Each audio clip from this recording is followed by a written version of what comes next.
Good morning, good afternoon, and good evening, ladies and gentlemen, and welcome to another special program.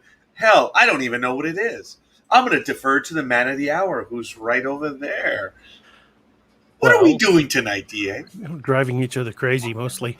Well, this is just another opportunity for us to come on and talk about cryptids from around the world and things that are shaping the future of not only my books but of horror in general, and just to be a couple of schmucks that give our opinions on stuff that probably we shouldn't be giving our opinions on, but here we are. And ladies and gentlemen, we are overrated and overcompensated and Rod's already at 2 likes. Yes, Adam Shepard is our first one. I want to thank Adam and Josh Jones. Adam and Josh. Yes, and I am forming my drink right now.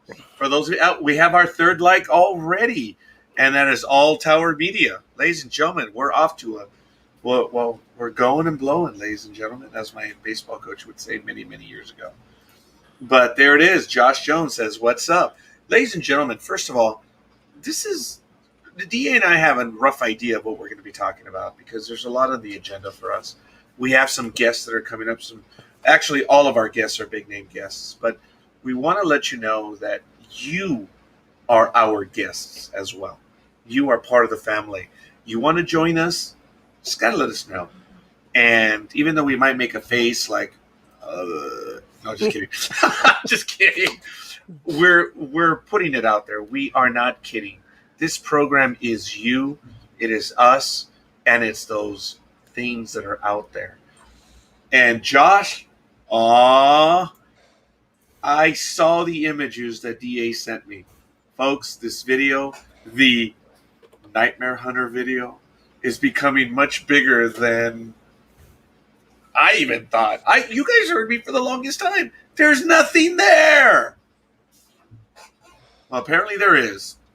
And it is a tad frightening because DEA and I were having a conversation earlier. I described to him where we were on the roadway, and I told him, dude, they were within 200 feet of me. They weren't that far. Yeah. Welcome to the Thursday night hunt, the Thursday Nightmare Hunter in America. It's pretty good. The images are just absolutely frightening. DA, I guess we'll just get to it. We'll show the video. Talk about it for a little bit. Invite everyone and anyone to join us. And Roger Peacock, Thomas Whitney, also joining us. Thank you. Outstanding. Thank you, gentlemen. And I do not have anything to salute you with at the moment other than 3 hours old Coke. Sorry. It's still fresh-ish. Well, it's Coke. Gmo, thank you. Are you good? Uh-oh. Something happened. It was the case. You threw away a perfectly good case? Oh my goodness, my daughter just threw... What the hell? It was warping the screen. Okay, so how much was this case? Well, it came with the keyboard, so it was like $35. Okay, wow. All right, fair enough. Well, we'll talk about that later. Anyway, I was just shocked. A $35 case just got thrown away. Wow, damn. That hurts. It's warping the tablet. I don't want it to warp the tablet. It's warping the tablet. So I don't know if we're in a temporal incursion right now or not, but that's another program altogether whatsoever. I'm about to throw this at you. You're going to get a visit from the guys over at TI. I have no comment. But anyway, Adam says, I was saying there was nothing there until I rendered the upscale version. Then I had to admit Josh wasn't crazy. Okay, Adam, Josh is crazy, just not about that. Right. And Adam... You heard me as well. It was amusing to me that other people were finding stuff, and I'm like, I was there. I heard them, but I was like, yeah, there's nothing there. If you guys remember, I made the comment that DA did not see what was in his video, and I did. And hashtag facts. Wow. And then I commented that I can't see anything, and DA was able to see something in my video, so go figure. So we're going to play the video again. DA, do you have the images that they sent to you?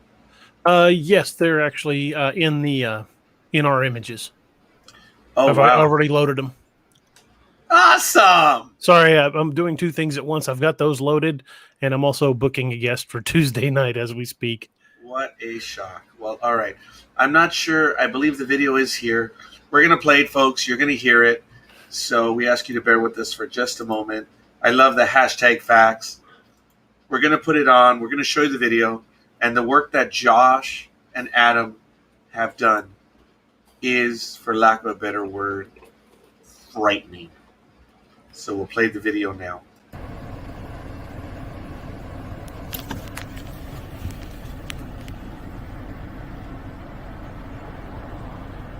How do I get the focus on this? You gotta move in.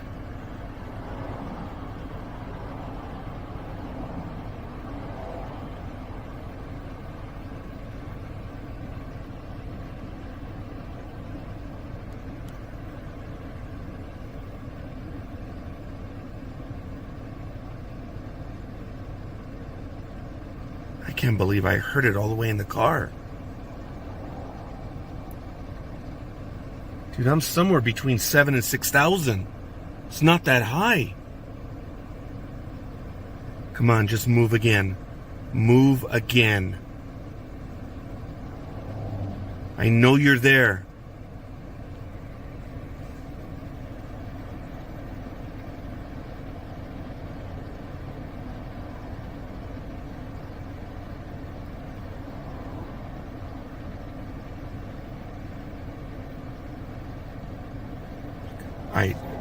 I don't know what the hell it was.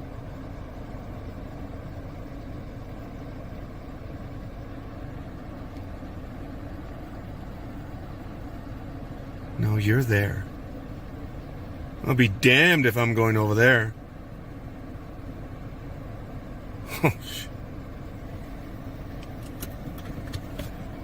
Yeah.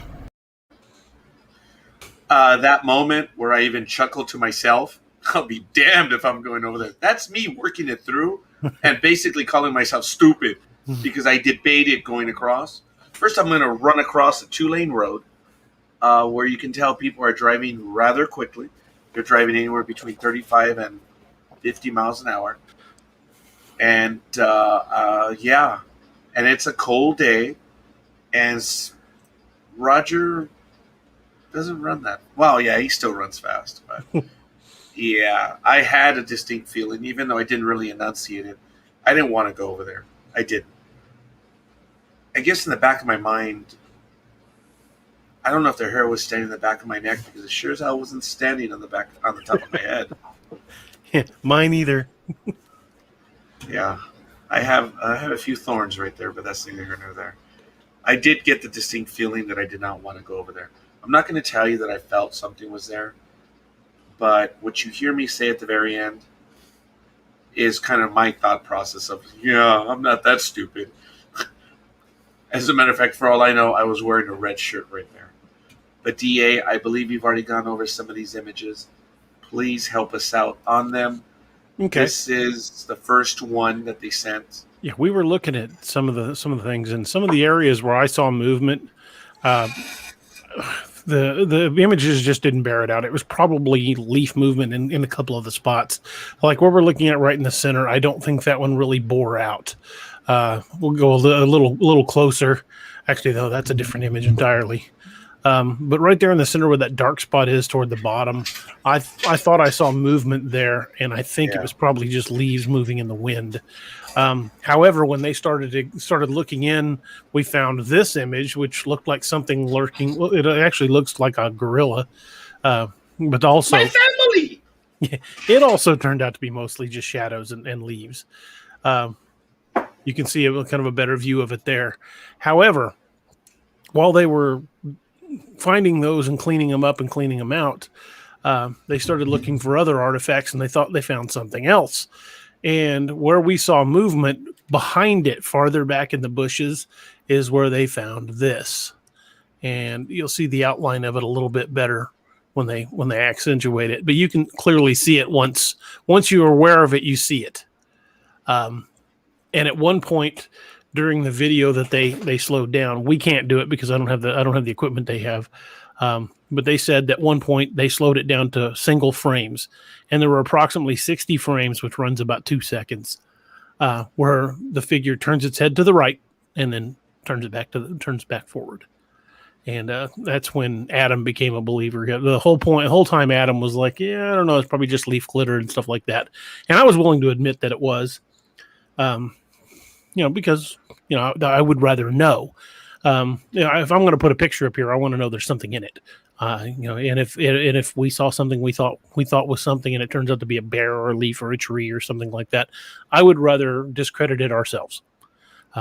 But we've got 2 independent guys checking it out, and Adam's convinced that we're looking at something in the background there. And again, they'll show the highlighted area because there are leaves in the foreground, but the shape behind the leaves does move during the video. So there was at least one standing back there, and that's part of the movement I saw. I just instead of let me bring up the image. Instead of me fixating on that, I fixated on something much closer. So the movement I saw was actually farther in the background, but I thought it was in the foreground. And that's how we ended up with that. Adam found it. Yeah, Adam sent me a few images, and it was rather unnerving. Folks, I've been accused of being a drama queen my entire life, and I think that's just the thespian in me. But on Tuesday night, when they were showing me the first images, all I can say is, you know me already. You know how I react, and you know what I do. And my skin was crawling when they showed me those first images. I really didn't know what to do or what to say. But I do know that right now we can also congratulate Tony Kanopka. Thank you for the like. I don't know if we mentioned, obviously, Roger Peacock, but I'm going to go down the list again. Thomas Whitney, All Tower Media, Josh Jones, Adam Shepard. Thank you, gentlemen, everyone, for joining us. These images are just unreal.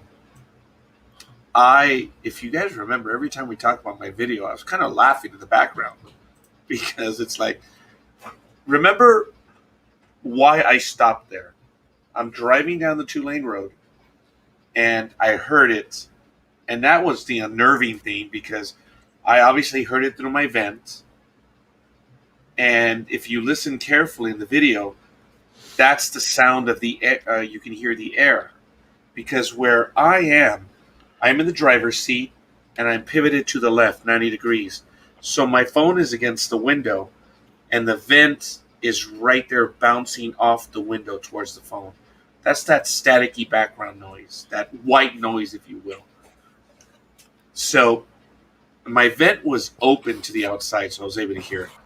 But I stopped there because I heard it, and remember I said I saw movement to my left. I didn't brake, but I pulled over quick enough that a car, I didn't comment about this, but a car that was behind me kind of slowed a bit. I guess they were wanting to know if I was going to put my emergencies on or not. And I didn't. So I just waited for them to go by, and then I tried to get the recording going.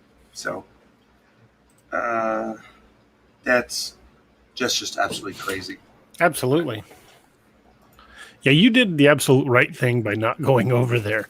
One, you were alone, and if you've seen any of the missing 411 cases, it's 9 times out of 10 somebody goes off alone and they're never seen again, and you were unarmed. So I wouldn't have recommended you going over there and poking the bear, so to speak.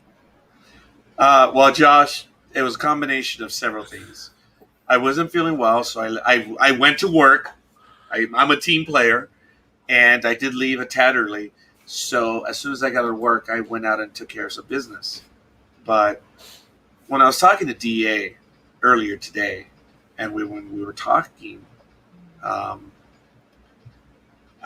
told DA I was pretty damn close.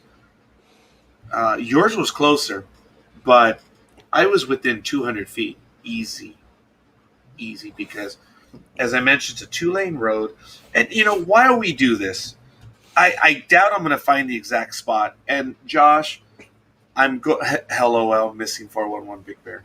Yeah, whatever. Anyway, I'm going to try to give you a view.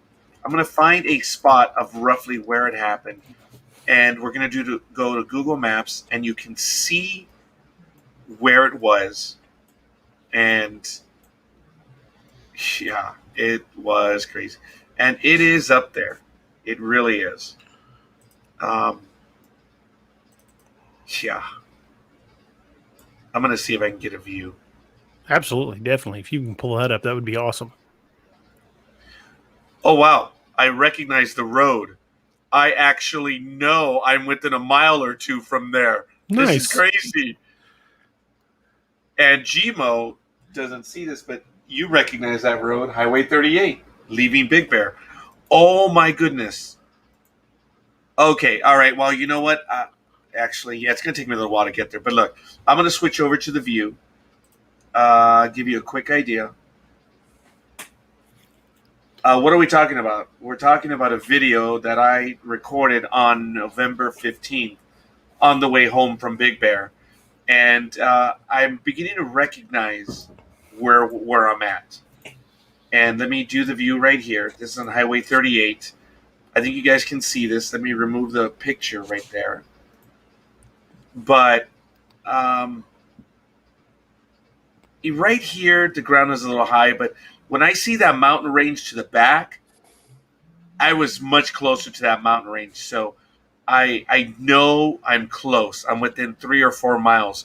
So if we back out of the view, this is the spot I chose. So I believe it was somewhere about here. And it could be very well about right here.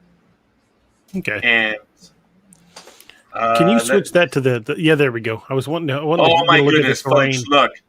That's what I'm talking about. Now, So you were just pulled off on a little wide spot like that. You weren't actually like on a pull-off spot. You were just Yeah. off the edge of the road. but Well, that's a pretty rugged country. okay, oh good God, yes. But you know what? It might have been somewhere right over here then. But I can probably do some dead reckoning. It's still further ahead, but because we're still pretty high up here, and I don't know for how long I've been traveling. Angeles Oaks. Oh no. No, it's somewhere.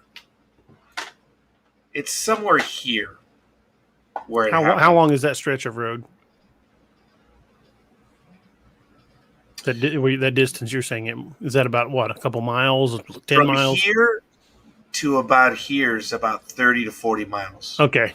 Well, you'd have to get the GPS coordinates from your phone or drive back and find it, because I'm sure you'd recognize the spot. Oh, I've been up that road enough where I know exactly where that spot is. Oh, that's funny. This is eerily close. Yeah. Oh wait, that's the spot I went to a little while ago. But anyway, this is not unlike of what it is. Yeah. It's not that far, folks. See, right here, there's a passing lane, so there's 3 lanes. Pretty thick trees. Oh yeah, and it's crazy. It's somewhere, because I did take a video somewhere up here of the side of the mountain, so it's somewhere within this area. So I'm going to see what I can do. I think Josh is going to come in and talk about what he saw. He says he's got a few minutes before his trailer's loaded, so he's going to pop in on his phone. Excellent. Yes. So anyone, folks, you want to join us, you know what to do. Absolutely. Go ahead and join us right here. But I'm going to take that out right now because there it is. It's crazy. It's absolutely crazy. I was driving home on a Sunday morning. It happened around 10 a.m. So my heart rate is up a tad. You're all right. And You're safe, Raj. I'm running at about 90, which usually I'm in the high 70s. So go figure. Little excited right now. But we want to thank everyone watching us. Thank you for spending some time with us, DA. On a quick little tangent, we have a guest booked for the next few nights. Mm-hmm. Why don't you tell us what's going on over the next, let's see, Saturday 3 night? shows? Yeah. Monday and Tuesday. Correct. On Saturday night, I have Nick Valente of the North American Dogman Project. He's the Region 3 director and the international director for overseas operations. Nick Valente will be joining me again. He's been on before, but it's been several weeks ago. He'll be joining on DAX Machina. And then on Monday night on Nightmare Hunter with Roger Noriega. We will have M.K. Davis. M.K. Davis is an expert in the Bigfoot field. He's been doing Bigfoot research for decades. Probably the go-to guy authority on the Patterson-Gimlin film. He studied that frame by frame and knows every movement. And I'm sure we're going to pick his brain on that because I would really like to talk to him about the Patterson-Gimlin film. And he may bring some stills to the show. I don't know.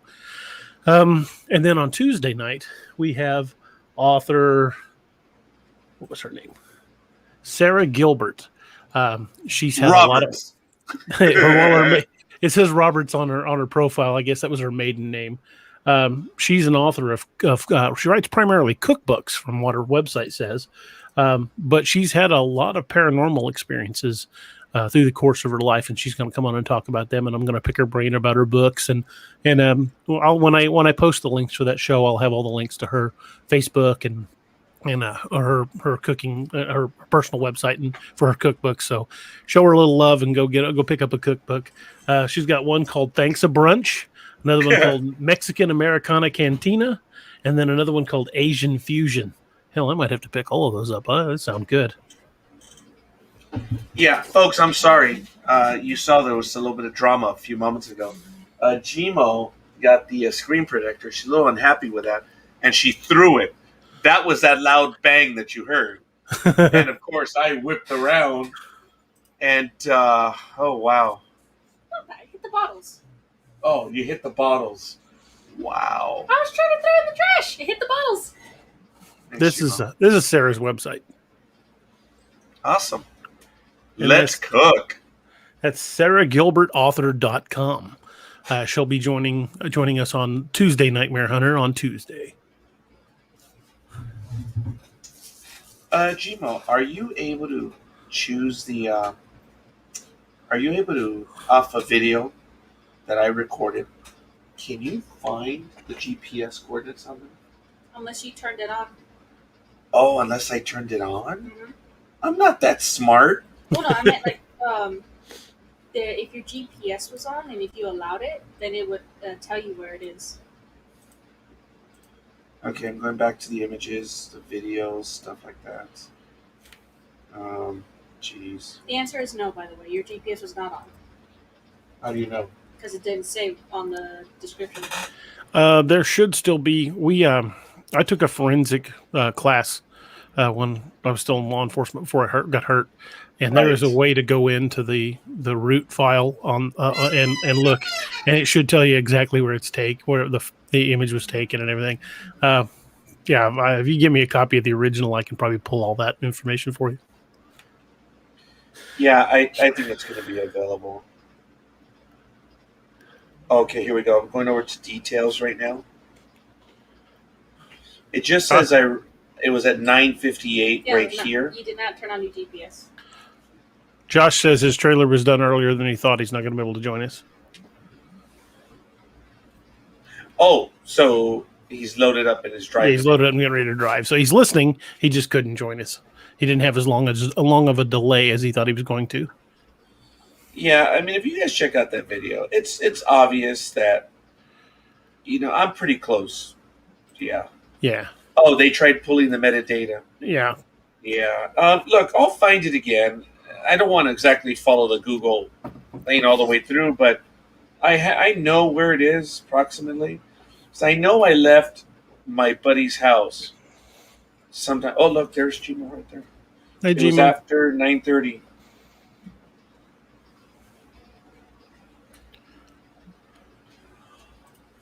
The mile markers.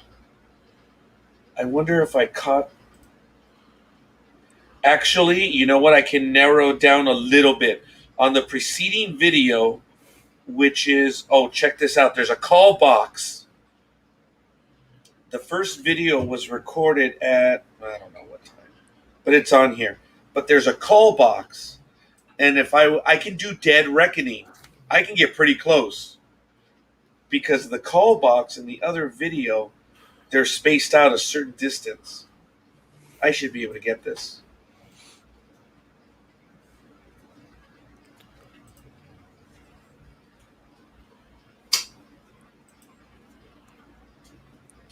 All right. Well, I know I'll be able to do it.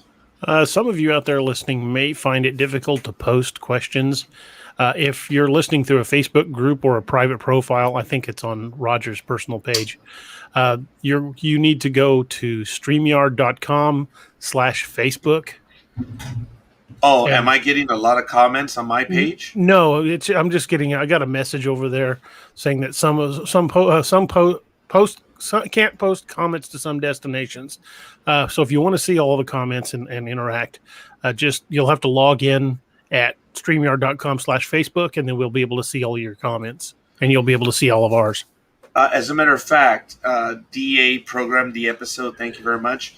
I didn't want to put it on my personal page for that reason, so I moved it over to my public page, which it shows my public page.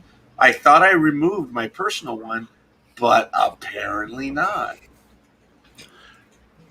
Oh, and by the way, DA, Yes, sir. says the destinations are 8. That's it. Yeah, it would only let me do 8, so I kind of figured it was it. Yeah. 10 would be cool, but 8's pretty awesome. 8's significant improvement over the 3 we were using. So Yeah, we were running out of destinations. well, we'll have to add a few. Hey, lad, that we will. Second star to the right and straight on till morning. Should we write our names on the screen now and end the episode? We need to do that. We need to do an actual intro that has credits and who's appearing. And I don't know how to do that, but But my daughter has a brand new notepad that it should work, and she'll be able to do that for us. that would be freaking awesome if we had like credits and an intro, and we'd seem like like we knew what we were doing. If we had credits and stuff. That'd be nice. We're doing like a Star Wars crawl. Do, do, do, do, do, do. The look that she's just giving me right now is like, man, Roll that it. means what to me? Yeah, I'm yeah. having a conversation. I don't know what's happening. We would love to have credits as a program begins. At the beginning and the end of the program. Beginning and the end, the Star Wars crawl. That'd be nice. Joining us tonight. It's okay. Long ago. Do you In know an how they did episode that far years and far ago? away. They wrote it all out on Oh yeah, it's the on floor and they ran the camera over it. Yeah. Okay. Sounds fair. I didn't know that. That's kind of cool. Yeah. That's how they did it. It's incredible how Hollywood has done things over the years. It's absolutely amazing. But there it is, folks. Video. I never thought I would say this. It speaks for itself. Mm-hmm. Wow. That's crazy. Very. Oh, there she goes. All right, GMO. Well, thank you.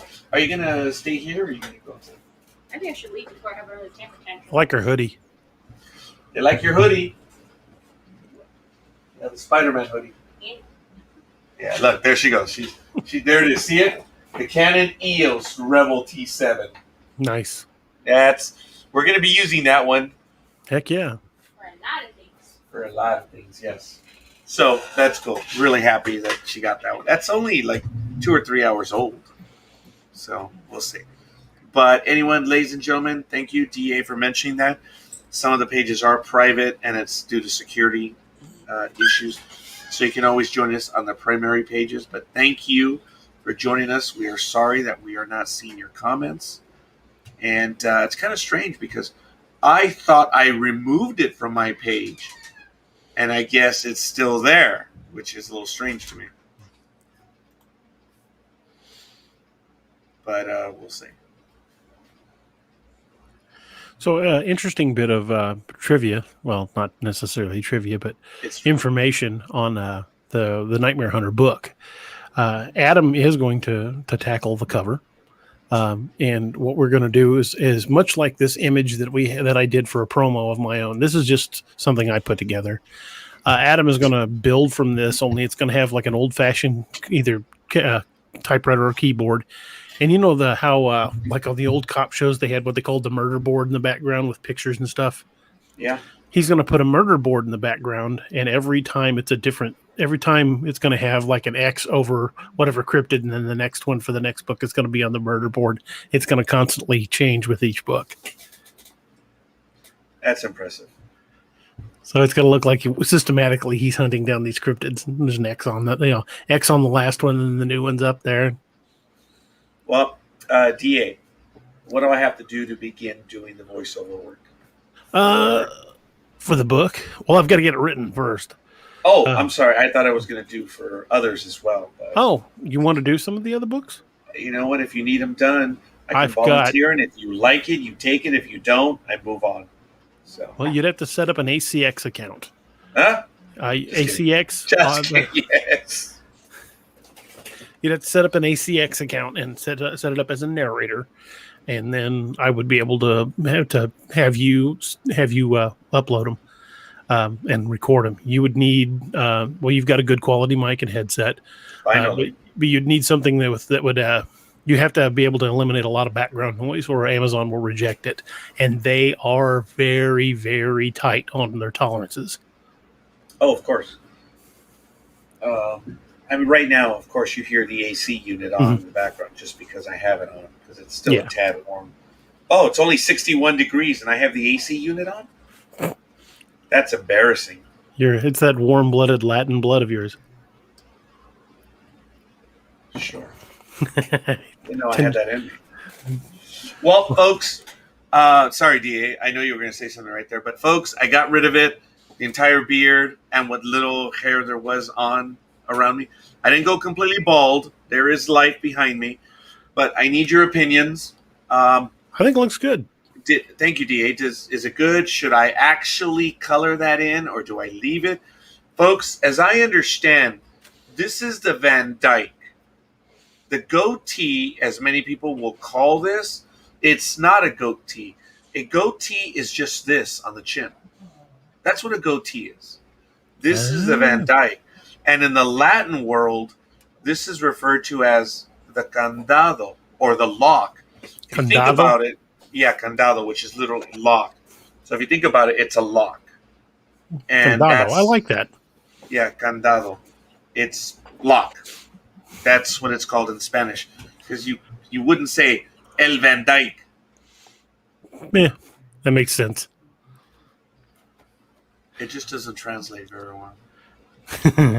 It's like the Spanish have a different word for everything.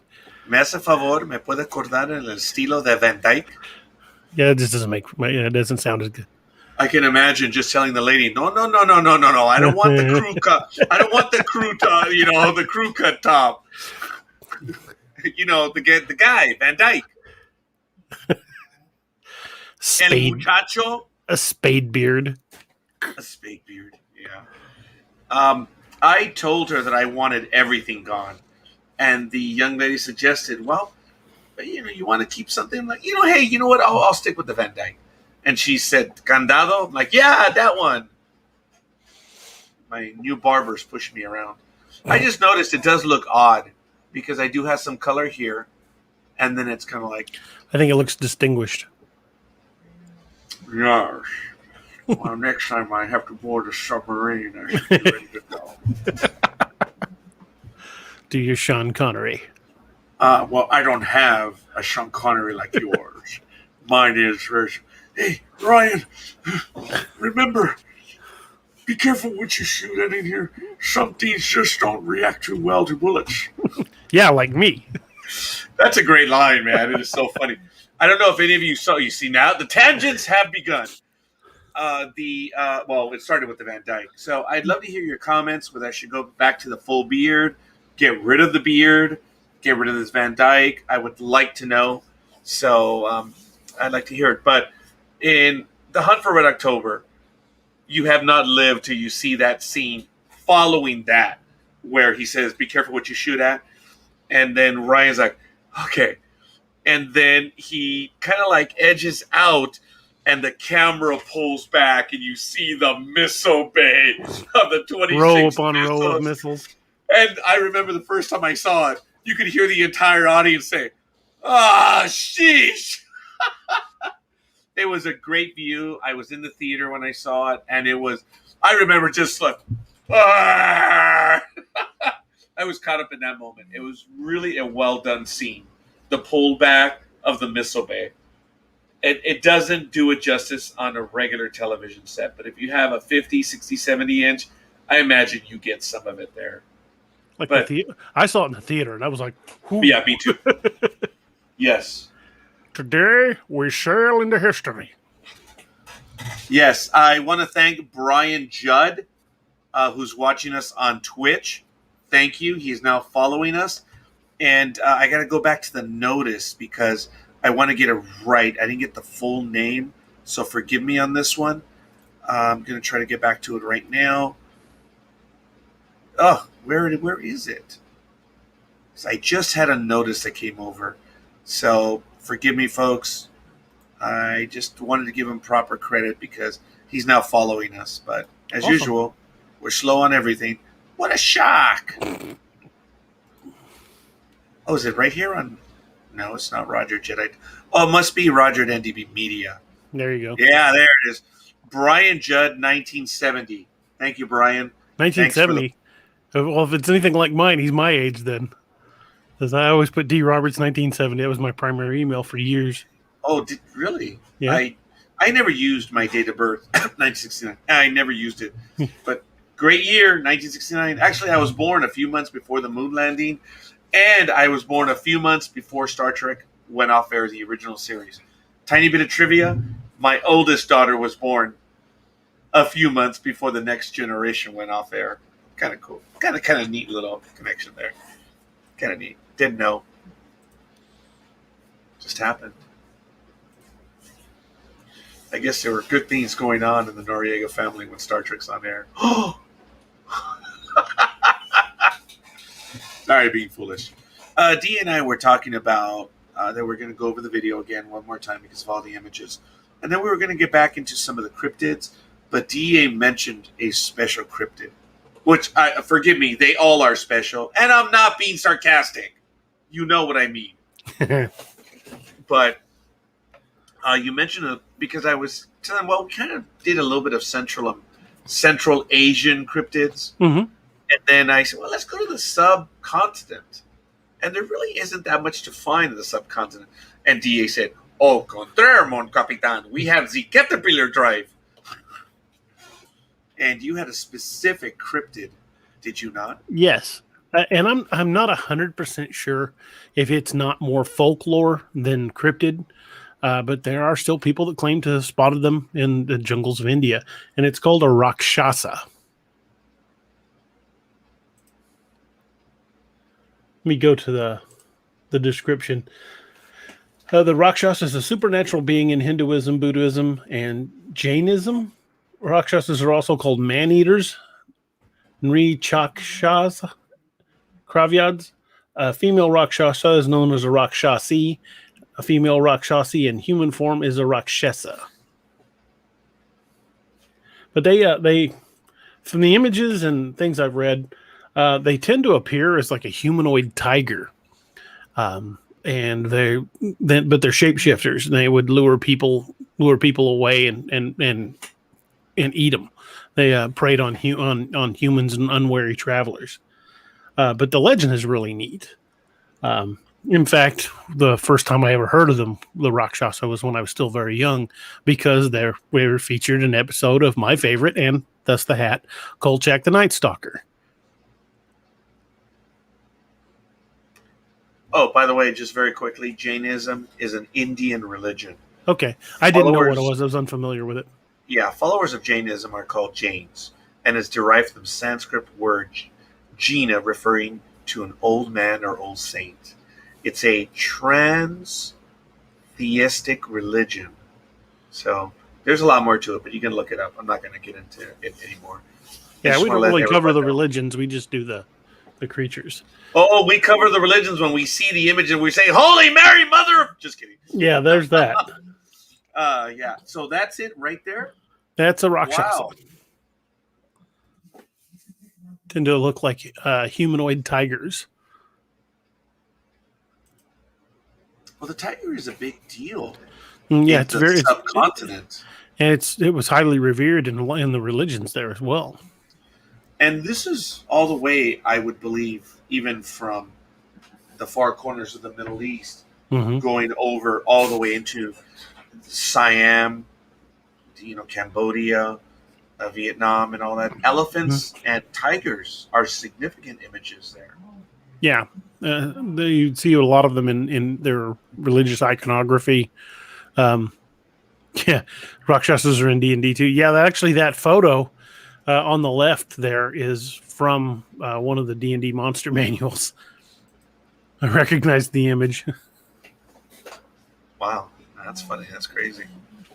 Well, D&D took a lot of mythology from all over the world and brought it in and made it more interactive. And I was able to learn a lot about things and was exposed to concepts because I played Dungeons and Dragons as a kid to things I probably never would have read about. I can't see me being a farm kid from Missouri, from middle Missouri, reading a lot about Indian subcontinent. It just probably, other than Rudyard Kipling, it probably wouldn't have even entered my iconography. However, when because of Kolchak the Night Stalker, I already knew what a Rakshasa was, and playing D&D, I saw it again. I would go to the library back then. That was before the internet.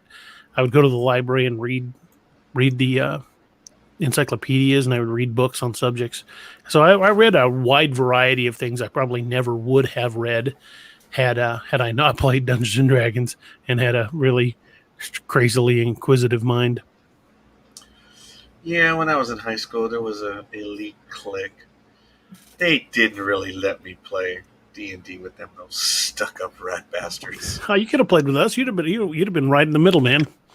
Yeah, well, the one problem was that I actually lived at school. I was at a boarding school for my high school. Oh, okay. And it was, don't get me wrong, I enjoyed my time there, but the one group I could not get into. I actually did finally get into one after begging and begging. And our mission was we were going to go into Afghanistan, and we were supposed to get out a helicopter. I remember that. And I just annoyed everyone because I was aggressive in my gameplay. And if there was a shot to take, let's go, baby. And I had that where I would score lots of hits. I was the sniper with the machine gun that would score hits.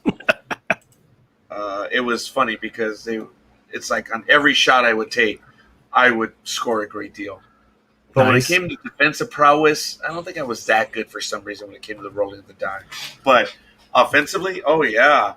And I forget what I was using, but and I think it was the Dragon helicopter. Nice. And I remember one of the last moments of it because I forget what happened. We weren't actually able to finish it, but I remember we were on a bluff, and I guess it was this convoy, and it just annoyed me to no end because the convoy, there was like one tank in the convoy, and they were all like open carriage trucks. I'm like, hey, fresh meat, baby. And they're like, well, we want to reveal our position. If they're dead, it's not going to matter. So they're like, okay, well, we can't stop them. And I just started mowing them down. And as I was mowing them down, all of a sudden, over the other hill came the helicopter. And it was coming towards us. We're like, oh, crap. And I forget what happened, but I guess. Did you turn around, aim at the helicopter, and scream Wolverines? I should have. We got 2 more likes, folks. This is a true story. I want to give her a shout out. It's Jessica Letterman Hazelwood. Mm-hmm. I know Jessie. She's a nurse here in Springfield. And this is Nurse Appreciation Week, so we appreciate you, Jessie. Miss you guys. Hell yeah.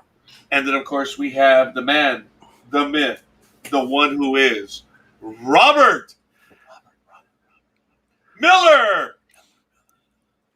Codename Sentinel. Oh, that is his code name? Yes. And what did I get? Yellow Belly. You also got actually 1040 easy. That one carried over to another universe. Wow. I heard the guys on All Tower Media. I don't know if they were moaning about it, whining about it, or just complimenting me, but I don't know why, folks. And I'm eternally grateful. We do get a lot of likes on the Nightmare Hunter. Well, speaking of the guys from All Tower Media and role-playing games, if you guys will follow us on our social media, in early June, Josh Jones from All Tower Media is going to be putting together an online Star Trek role-playing game experience. Well, it's going to be for an Akira class starship called the Ryzen, and Roger is playing. Roger will be playing the captain of the ship, and I will be the XO, and we'll have other players as well. Matt Roper and Adam will be playing. I don't know if there'll be anybody else, but there may be others. But it's going to be a lot of fun. We're going to do that, and we'll actually role play live on a stream, so you guys can check that out if you're interested. I think it'd be a lot of fun, and you guys can always put in input, and if somebody wants to jump in, maybe Josh will have extra characters. I don't know, but watch for that. We'll make more announcements of that as June gets closer. Now remember, there's already a little bit of backstory to this, which is really funny. I was stunned that Josh mentioned, and I guess I'm the older one, so I was given the rank of captain, which I really thought it was DA, and I profusely and perfunctorily passed it off to DA. And I can do a pretty good Picard. Make it so. Yes. I actually have his gestures down. It's not all that hard. I've got his gestures. But I'd have to wear a long sleeve to do the Riker maneuver where you grab the ends of your sleeves and pull it out. Oh, yes. He did that all the time. I used to stand like Riker. I caught myself doing that. I saw him in one episode, the way he would stand at an angle. But he described in a video, and yes, another tangent, that the reason why he stood that way is because he had back problems. And he just did I fully understand that. Yeah. But I won't be swinging my leg over the back of this chair like he did in most chairs in Next Gen. Well, you know why he did that? I'd have to be an Olympic jumper to get over this one. He did a video on that too where, he said, how can I be a total dick about this? What will be Riker's dick move? And Riker's dick move would be swinging a leg over a chair. I thought that was hilarious. I thought it was a good bit. Yes, that's why he mounted chairs from the back too, because of his back. Yes. But there's some video out there when he describes why he did it the way he did, which is absolutely amusing. Frakes is hilarious. He's a good actor. We've been fortunate. We've actually interviewed him twice. Really? Yeah, on NDB that would Media. be really cool. I wonder if you could get him back on. You know what? We just have to ask. Folks, the worst he can do is say no. It's not like he's going to drive to your house and punch you in the mouth. So anyway, I don't want to talk about any restraining orders or anything, but right now, like he would fear me. Yeah. But anyway. You are El Guapo. Yeah. He's only number one. You are El Guapo. Dr. Oh my gosh, I can now forget his name, but the one from Enterprise. Dr. Phlox? Dr. Phlox, yes. John Billingsley has been on our program 3 times. He's been a blast. If you want to look him up, look up blogtalkradio.com/NDB Media, and you should look up John Billingsley. Each time he was on, it was an hour and a half. Wouldn't it be awesome if we could get one of them to play the Star Trek game with us? That would be so freaking cool. Playing Star Trek with one of the actors from Star Trek. That would just be mind-blowingly cool. That would be the ultimate.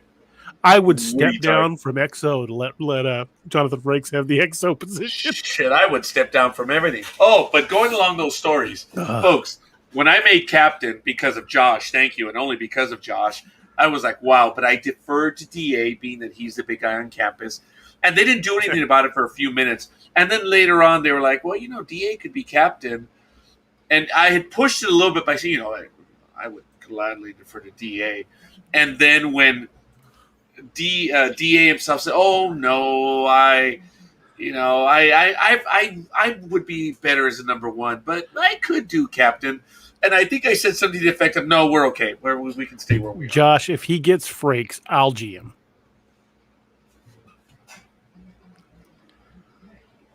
I would have to ask someone else. His name is Mark B. Lee. For those of you that know the universe in NDB Media, he's been associated with us for many years. He actually bagged many of our guests as well. There's no doubt about it.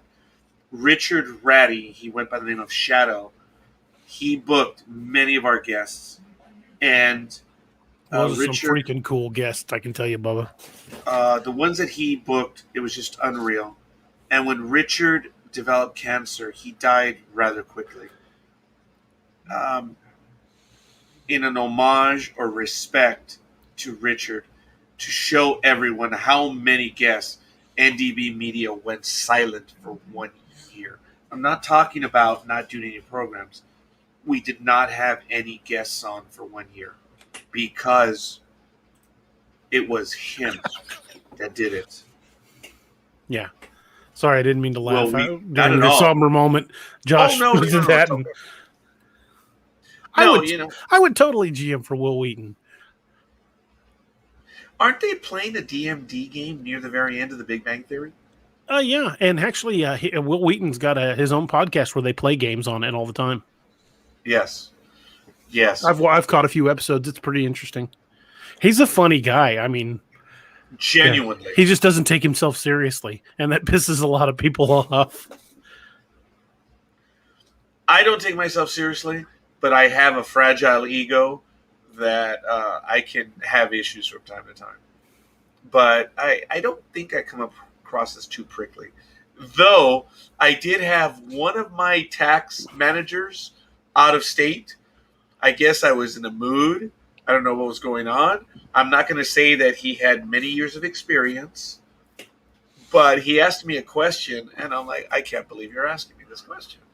And it was going on and on and on, and I guess I was being sarcastic, where he says, I love you, my brother, but F you. And I was like, oh, well, I guess I was getting under his skin. Josh, if he can get anybody from Star Trek, I'll run it. I will totally do that. It'd be a chance for me to tell a story with a Star Trek actor. That would just be freaking awesome. I could totally do it. I don't know how I would broach that, but if we can get them to come back, look, John Billingsley would be my first one. He'd probably do it. He's been on 3 times. I've seen interviews with him. He seems like the kind of guy to go, hey, that sounds like fun. I don't know if you've ever seen him on. Actually, DA, if and when we get this convention going, I am going to reach out to Mr. Billingsley, and I'm going to see if we can book him. I'm going to try to get him to go to the convention because he's been in several horror flicks, sci-fi flicks. He's been in on that HBO program of the vampires. Mm-hmm. I forget which one it was, and I believe he had coitus with a tree. Is that really getting a Woody? Oh no, he did it with the tree. Hope he didn't get splinters. I don't know, but I've seen parts of that episode, and when it gets close, so Josh says STA is easy to run. Josh, I've been running role-playing games since about 1983. I think I can handle it. I'll get it. DA, what character from Ragnarok would Billingsley play? Oh my goodness. Oh, let's see. Oh, that's a good question. But knowing the way he is and the type of characters he tends to play, Lieutenant Murdoch. I can see him playing a lieutenant. The take no shit lieutenant I totally think he could pull off the lieutenant. Lieutenant Murdoch. Wow. That is cool. Let me tell you, he's a fun soul. I've met him in person, and he's been on our program 3 times. And I reached out to him, I think it was late in 2019 or 2020, and things started happening, so we weren't able to get him on for this next time. But he reached out to me on LinkedIn, which I thought was really kind of cool. And I'm like, yeah, I'm gonna reach out to him the way I did before. He's really a great guy because the way it works with him is he tells me either yes or no right away because of what he's working on, and then he'll say, Raj, it's not going to happen right now. We'll do it another time. This last time that he actually said yes, and I couldn't accommodate him. Dumbass. What a dumbass. He wanted to be on the program like fast, and I was not able to accommodate him for what was going on at the time. I was teaching the tax class, all this. Oh, my God. I had no time. We'll move shit around if we need to. Look, had I told anyone that he would have been on, I would have had 10 hosts that would have gladly said, oh, Raj, no problem. Yeah, I'll take it for you. Yeah, no problem. And Hey Josh, I just thought of something. You asked what character would Billingsley play in Ragnarok. I thought of another character, Maddie, the retired doctor, Betty but White. that's female. Oh, okay, yes. Betty White, Maddie, the retired doctor. She's a spitfire. I think Betty White would be awesome. Do you know the image that I had of Maddie? Who's that? Was Joan Cleaver. Just image. Yeah. Just the image. That's wasn't her name Barbara Billingsley? Is she related to him? No. It could have been Billingsley, but she's not related. I'm like 99% sure. Okay. Barbara Billingsley. Okay, Barbara Billingsley is his wife. That wasn't Joan Cleaver. No way. Yeah, she was the mom on Leave It to Beaver. John Billingsley's wife? I don't know if that's his wife. Oh, yeah, I don't Barbara think so. Billingsley, born Barbara Lillian Combs, December 12th, 1915 through October 16, 2010, was an American film actress, television voice, and stage actress.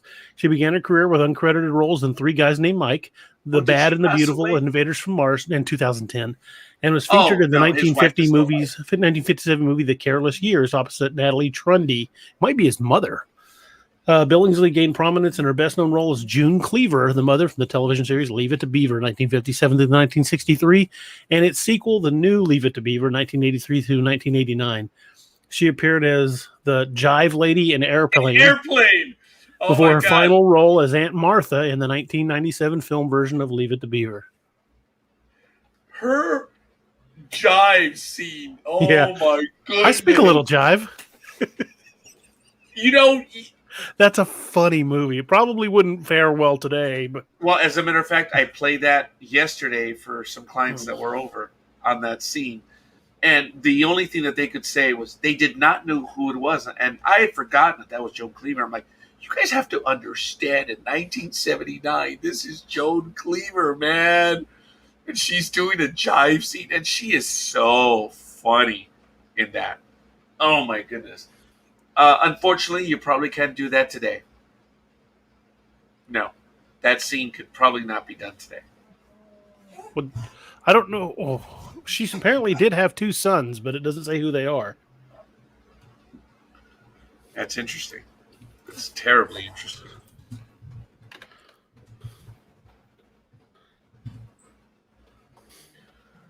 Yeah, I got to tell you that John Billingsley himself, he is...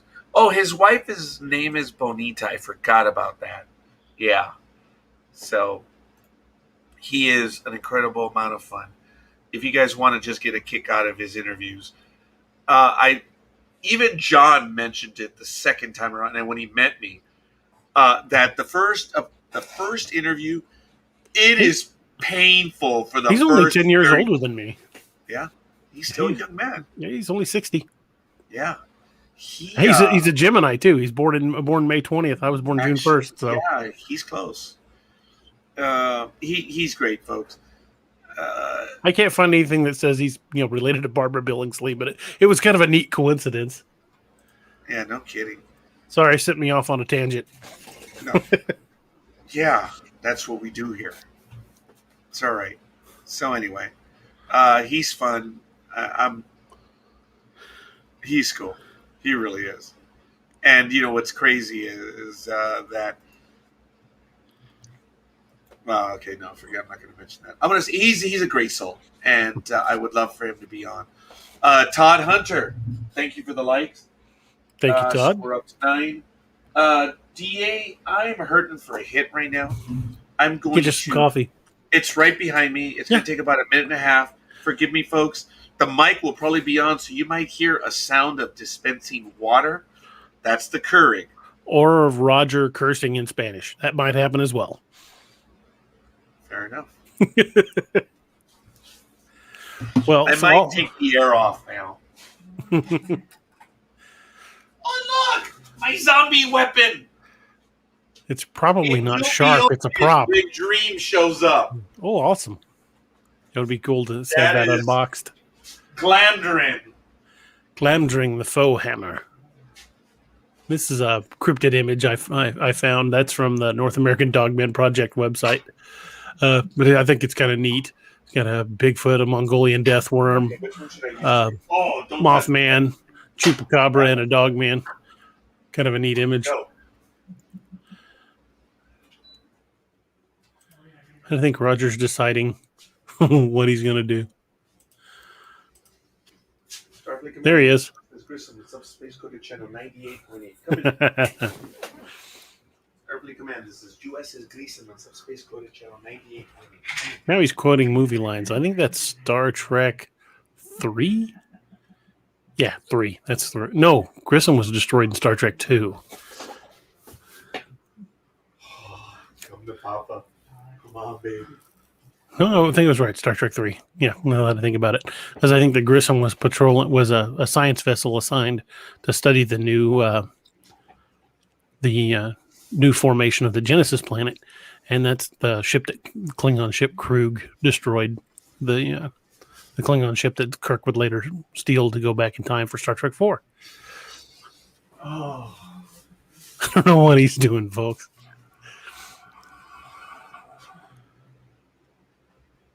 So, anybody got any questions? Say, may need something stronger than other than coffee. Well, I can't help him because I can't help him because I don't know what he's got to drink there. But at least I've got some Bushmills and some water to fall back on. I'm almost out of coffee, which is kind of a shame, but it's good Black Rifle coffee. Oh, Roger's got the cup. Don't touch me, peasant. You have to drink that with your pinky sticking out. Roger, you have to drink out of that cup with your pinky fully extended. It's a heavy cup. When are you going to do a story with the tiger cryptid you talked about earlier? Oh, the Rakshasa. We did. Just kidding. Well, there were tiger-type cryptids, cat-like cryptids in the most recent Wild Hunt book, but I do have plans for using the Rakshasa at some point in the not-so-distant future. This is a heavy cup, guys. Josh says he would like to try Black Rifle coffee. I definitely recommend it, but figure out what kind of coffee you like because they have a bunch of different blends. I tend to run toward the dark roast. My favorite is called Murdered Out. And it's very, very, very dark coffee. And I like the darker blends. Todd Hunter says, why the hating on Jameson in the books? Because my grandfather said Jameson was the shite we sell to tourists. And he said, if you're going to drink whiskey, drink Bushmills. So that's just the way I've felt all my life. And I always give Jameson crap. And I have a story about that's kind of long in the telling, so I won't go into it here. But I got free drinks in an Irish bar, because I told them I didn't drink tourist whiskey, and ordered Bushmills when the Jameson was on special. So Jameson's not bad. I mean, I knock on it. It'll do the trick. But I prefer a more smoky, peaty flavor and less of the sweet. And Jameson's just a little too sweet for me. Yeah, even in my scotches, when I drink a scotch, I prefer that smoky, peaty flavor to it. I don't like the sweeter, spicier scotches. It's just personal taste, I guess. That's why I think Bushmills Black is my favorite of the Bushmills, but I like all of the Bushmills I've tried. The Bushmills Green Label was not my favorite, but it was still a good whiskey. There's a couple of Irish whiskeys that are tough to get here in the States. One's called Kilbeggins, and it's very tough to get, and I really like that one. And there's another one called Tullamore Dew, and Tullamore Dew is a really good. It's an inexpensive one. It's like $20 for a bottle, and I like the Tullamore Dew because it's mellow enough to sip on its own, but it makes a damn fine old fashioned, and that's my favorite mixed drink. Josh Jones says, I like a medium to a dark blend. I prefer an Arabica or Kona. Colombian just has a strange taste to me. That's what I'm having right now, Kona. Just go to the Black Rifle Coffee Company website, which is blackriflecoffee.com, and look at their products. And they've got them broken down, whether it's mild, medium, dark roast, and just pick one you like. And there's if you've got a Keurig, They even have a variety box you can order, which has got about 10 different flavors in it and lets you try a bunch of them. And then you can decide which one you want. So they're also available for your little Keurigs if you want them. I don't do the Keurigs. I prefer the old fashioned style. I actually want to go backwards from what I've got. I've got a Mr. Coffee, just press the button and brew. But growing up, my dad, we bought him several of those over the years, and he refused to use them.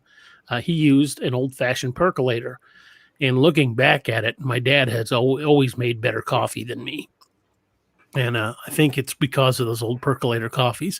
So I'm going to start looking at secondhand stores and maybe even online and see if I can find myself a percolator coffee maker and start making it with the better coffees like Black Rifle. I bet it's going to make an outstanding cup of coffee, because some of the best cups of coffee I've ever had in my life were made over the campfire in this old beat up metal percolator that we would set right on the coals. And I just like, I'm not really a coffee snob, but I do like a good strong cup of coffee.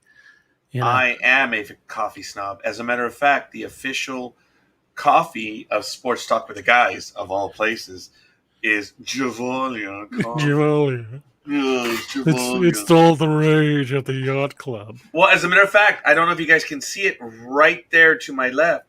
There's Javalia. You should be able to recognize it. That's what we serve our clients, in addition to a few other brands. That's where I need to put a coffee pot in here in the writing room. You do. You need one. I have the Keurig over here. For those of you, you can see the stand where it's a little display where we have the coffee. And the clients, we have coffee, tea. We've gotten away from the chocolate. Hot chocolate. It doesn't work. I don't really go for a lot of flavored coffees. I generally like my coffee just black. But I do once in a while get a flavored coffee because my wife likes them, and once in a while I'll get one of those caramel frappuccino things, the frozen ones. I'll get one of those once in a while with the wife, but it's like drinking a milkshake. It's not really coffee to me. Right there, that's Jamaican coffee, and then you see the Javalia right next to it. The Jamaican was sent to me by Rosalind Brinson, who is the New York City manager for Jedi.tax. Sorry, I had to get it in there. I apologize. And she's really cool. And she knows everything that I do. DA has a knowledge of everything that I do. If you follow me, you'll know. I've been called a hustler. I've been called many things because I'm always hustling, I guess. And for me to have 4 jobs at one time is not a strange thing. In 2015, I worked for H&R Block. I had my business here. I drove for Uber and Lyft. I did NDB Media, and I worked for my current employer still. Yeah, Roger doesn't like to sleep much. He doesn't like to sleep much. Todd Hunter says, I love Tullamore. Tullamore is fantastic. And if you like Tullamore, try Bushmills Black. It's a little more expensive than the Tullamore, but it's very, very smooth. It's got a nice smoky flavor to it. And it's aged in a sherry cask, so it's got just a hint of sweetness in the after notes. But the primary is that kind of bold, smoky flavor. And if you like the Tullamore, I think you'd like the Bushmills Black. Bushmills, just plain, regular, everyday Bushmills normal label. I'm not sure if you'd like that one quite so much because it's a little less subtle. It's a little more aggressive, but I like it too. But the Bushmills Black is my favorite of the Bushmills. Bushmills has been bottling in the same distillery since 1608. They are the oldest continually operating distillery on the planet. If anybody's gotten it right, I figure it's them. Gentlemen, we have to do a program on liquor. Hell and yeah. we have to do one on coffee as well. Oh, definitely. So I have tried. There's a coffee company here in Springfield. And they make a coffee called the Thin Blue Line, and it's really? Yeah. I've got a couple bags. Actually, I've got one bag left, and just a little bit of the other. I've been trying some of it, and it's really good coffee. In fact, I did a thing on my blog here not too long ago about it. Let me pull it up, and I'll put that in the chat room. People can check it out. Yeah, and folks, please have no fear. We're going to return to cryptids, but this is what we do. You guys know this already. Oh, yeah. Yeah. But this is a good program, and I humbly offer it to you. We'll get back to cryptids right now, but this is what we Company is called Got Your Six Coffee, and I'm got posting your a link six. to my review in the page. And Got Your Six Coffee was founded, and they are big supporters of law enforcement and the military, and they have some really really good coffees. They don't have the variety of Black Rifle coffee, but they're also one of my favorites. They've got the one I did the review on is called Blue Line, and it's more your style, your style, Josh. It's more of a medium roast, like a mellow. My wife really liked it, and she doesn't normally like coffee. I like, and it was good. It was pretty good, a pretty good cup of coffee. But I like the bolder, stronger flavors. Um, so I'll be doing a review shortly on the next one that I've got. We're gonna start, gentlemen, and we're gonna. I really would like to a dual brew podcast. Look, we can do a coffee one, and we can do one of liquor. We just have to be very careful about doing the liquor because we all have to have the same drink. Mm-hmm. Have That's everybody it. taste it and try it. Yeah, well, we'd be trying it on air, I think, Yeah. and we could start off very gingerly, very abstractly. We can start off with, regular beer, Mm-hmm. move on to flavored drinks, stuff like that, and then we can start getting into some of the liquors and stuff. And Well, it's just we need sponsors for that one. yeah. Definitely. Well, Got Your Six has 4 dark roasts, and I've got the one that's called Cup of Joe, and that's one I'm going to review next. But the others are Super Swamper, which looks pretty good. It's original Sumatran, but it's a dark roast. Then they've got one. It's called KISS, the acronym Keep It Simple, Stupid. Yeah. Um, What's and that's another dark roast, and the other one's Compass Rose. That's their 4 darks. And I've got a bag of the Cup of Joe. Oh. I've got to try the other 3. I do didn't like a good understand. Yeah, sorry, DA. I didn't understand what he meant by ATM. at the moment. But I thought it was all Tower Media. Oh, I guess that is Altar. I was thinking in like text Yes. speech. Yes. Well, you guys know what the difference between ASAP and PDQ is, right? Okay. Yeah, pretty darn quick. Pretty damn quick, as a matter Pretty of damn fact. quick. And it actually originated in presidential circles, because, folks, I find it amusing when someone tells me I need this ASAP. I'm like, As soon as possible. Well, what I tell them is ASAP. That's the first thing I tell them as well. I need it as soon as possible. Well, okay. As soon as possible for me is exactly that. As soon as I decide to get off my lazy mother.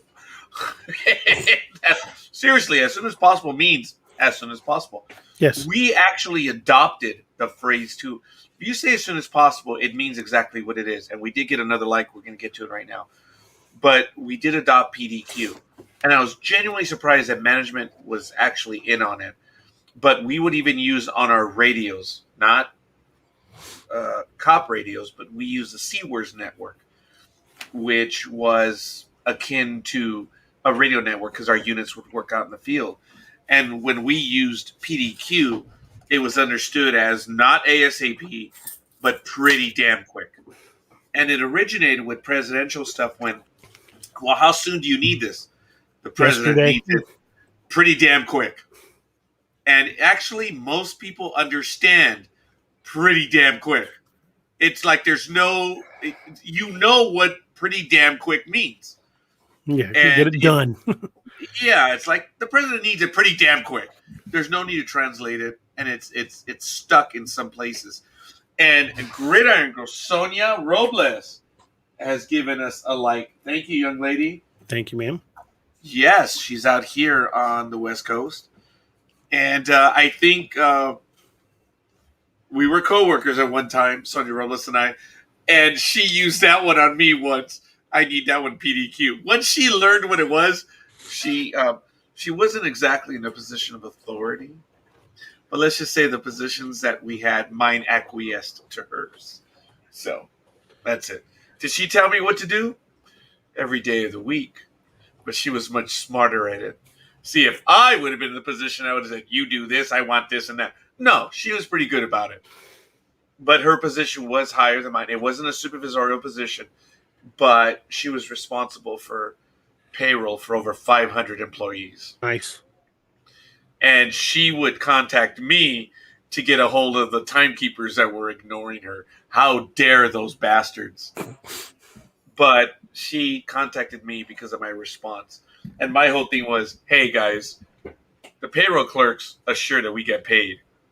How hard is this? You don't F with the payroll clerks. Exactly. If they call you and tell you to do something, you shut up and do it.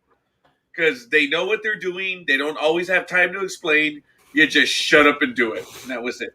And I'd like to believe that that's the relationship that we had. She never told me that, but I always knew if she asked me for something, yeah, you just shut up and do it. So just shut up. JSU. JSU, just shut up. That would have been our tagline. Yeah. Do some hot food challenges. How would we do that? Will we do everybody Uber Eats in same restaurant? About the only way we could pull it off. Yeah. We do have to do a Hollywood Squares type thing. Yeah, that night we had that all 9. That was funny. It didn't last long. We only had it for about 45 minutes to an hour, but we had 9 people in the square, and that was hilarious. We have 9 or 10. We had 9. We never made it to 10. Okay. 9's the record. Wow. All right, fair enough. Folks, we can even do Family Feud. We can't do 10 on 10 because you need a host, but you can do 3 on 3 or 4 on 4. Mm-hmm. Family Feud would work. And Cliff Zier, who was with NDB Media for many, many years, and he still is, he came up with BTR Feud. And it was programs challenging each other. We would just reach out to other programs, and they were in on it, man. It was fun. And I remember the first time we did it, we farted around, messed around, and whatever. But we played it to get the kinks. And what was really cool was other programs on Blog Talk Radio heard us, listened to that one, and they got it. So when it came time to playing, everyone was ready to go. I know Cliff was frustrated because it was an hour and a half of BS, but we worked out the kinks, and it was so cool. It was a lot of fun that we were able to do that. And BTR Feud was fun. It was a big deal because we challenged other programs. It was bragging rights. We could do that here. All Tower Media versus DA Ex Machina. You got the 2 hosts. Depends on how sober Steve and I can stay. Well, but that's the point. Both of you versus All Tower Media. That's the first one. Okay. And we'll see. Hey, folks, I do want to give a quick shout out, and I do apologize. This is part of the NDB Media Network, and I'm going to go there right now. A host, and when you look this gentleman up, not much else needs to be said. But on NDB Media today, one of our programs, Travel Itch Radio, it was at 5 p.m. And it was, okay, I'm going to put the link to it right here, right now. And let me talk about this real quick. The host is Jan Schlossberg. And if you look him up, it speaks for itself. This was an interview program on him. And check it out. I want to do this quick little description. It's only a 31-minute program. It's on our radio network. I humbly offer for you guys to go over and visit. Check it out. May 6th is not only the birthday of Willie Mays, but also the birthday of Dan Schlossberg, founder, host, and executive producer of Travel Itch Radio for the past 10 years. To mark the occasion, co-host Marilyn Nugent-Lee, Dan's longtime friend and colleague, will interview him about his 52-year career in journalism. Awesome. He is an award-winning writer, author, and broadcaster. Dan is the only American journalist who covers travel and baseball exclusively. The lifelong New Jersey resident and Syracuse University graduate has traveled the world, visited every major league ballpark, and won numerous awards for his work. Along the way, he founded the North American Travel Journalists Association, NATJA, spent 15 years as its president, and served as president of the Working Press Association of New Jersey and member of Mackey's Who's Who in the World. He also wrote 38 baseball books.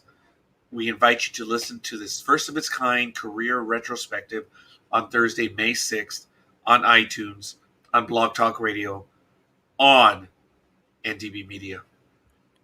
Check out the show. Also, it's on Travel Edge Radio, it's on Facebook, and it's also on iTunes.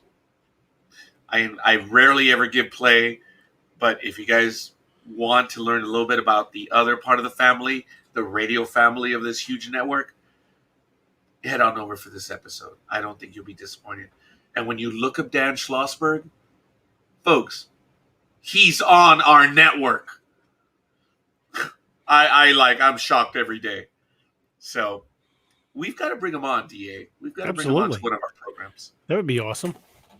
So anyway, but it's all good in the hood, folks. Check it out. Sorry for a little bit of play right there, but yeah. Well, DA has the Golden Rougarou right now. You've got the Golden Rougarou? I don't actually have it in my possession, but... What happened? Roper hasn't brought it over yet. How the hell is it that Wiley lost it? I didn't lose it. It's never been in my possession. Did you hear that? He acknowledged it. He's Wiley. He acknowledged it. Ándale, toma. That was a little bit of the Spanish in me. Forgive me. And that wasn't Castilian either. Oh my God! A few of our Spanish speakers might get a kick out of that one. I jumped out of the gate on that one. But it's all good, folks. One day, think about that. Once you look at Dan Schlossberg, who's on Bazinga, El Guapo got him. Maybe I did. We'll see. But thank you. We have yet another soul that is at the very beginning of his writing career. Dan Schlossberg has 52 years. DA next year will have 10. And boy, are we going to have a mother effing party for him. We've already set up the committee. And of course, 3 days after, people are like, so what's next? It's tax season, you dumb bastards.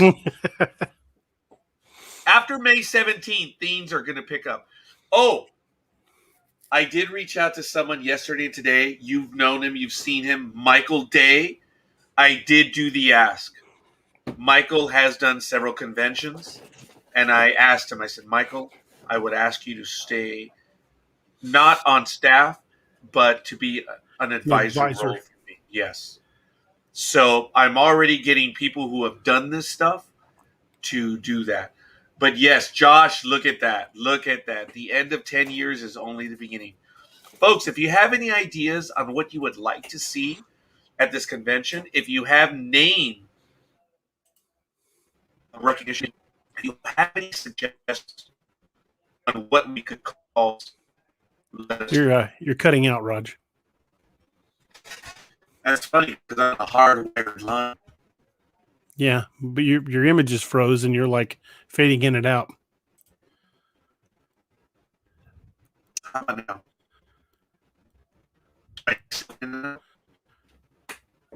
Yeah, you're so badly broken.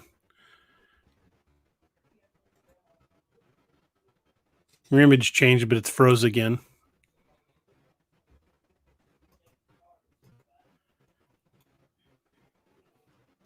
How about now? I can kind of hear you, but your image still isn't moving. All right, I'll be back. Josh says he thinks it might be your internet. Unless I'm the one that's frozen. Don't seem to be on my end. Okay, Roger's out for the moment. There you are. Yep, that seems to have fixed it. Okay. Well, I did see that. I guess it shot up to a wireless thing, but I don't know. I was a bit surprised because I'm not on wireless anymore.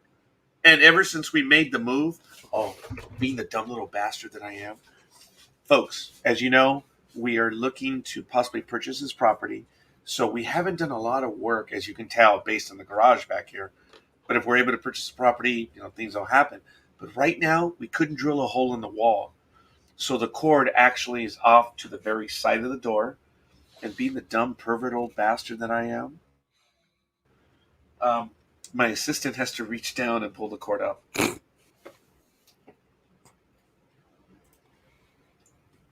I'm gonna wait till she figures it out.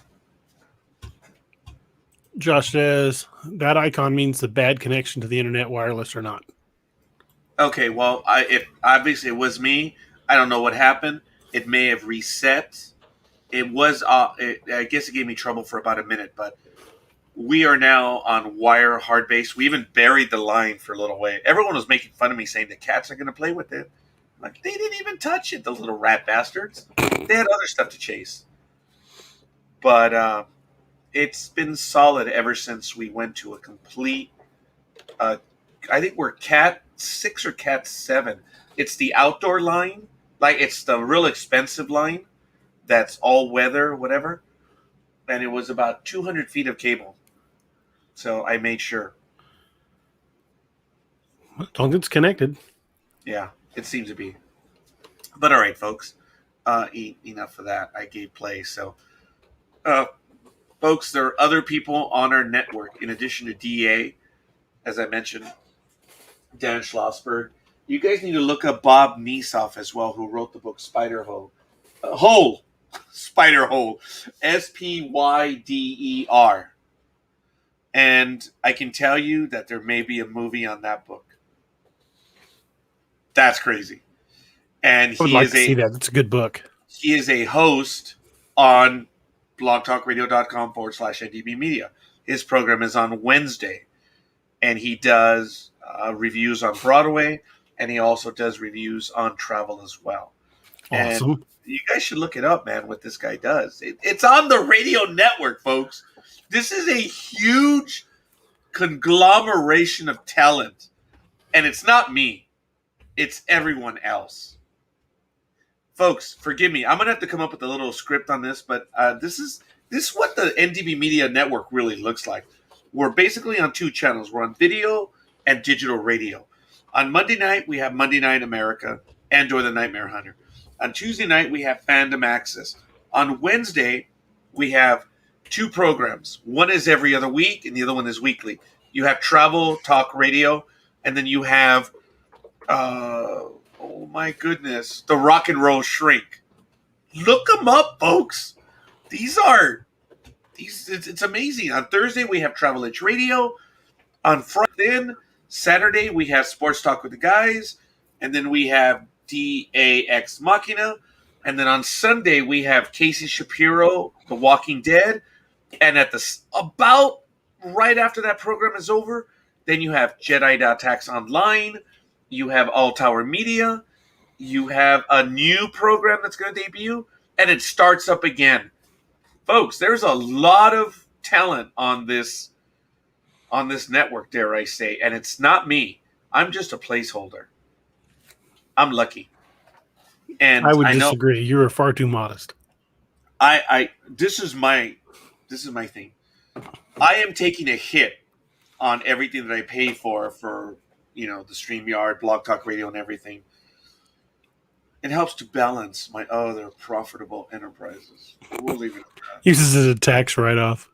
I have no comment. And that's why we love you, Raj.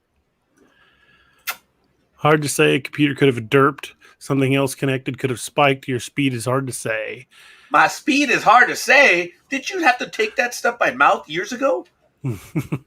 way too modest. So Josh agrees with me. I'm lucky. I've been blessed my entire life. The people that I've had a chance to meet and speak with, folks, there are a lot of assholes out there that I've had to deal with. I'm sorry, man. Sometimes I'm just that way. Oh, I was supposed to jump up and defend your honor. Ah. DA, I apologize and missed it. Can we do it again, please? No, I figure if I don't get called an asshole at least once a day, I'm doing something wrong. Well, like I said, I'm sorry. I missed my spot. Can we do it again?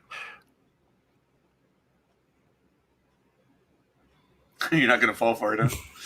One time I got one person to repeat it 4 times.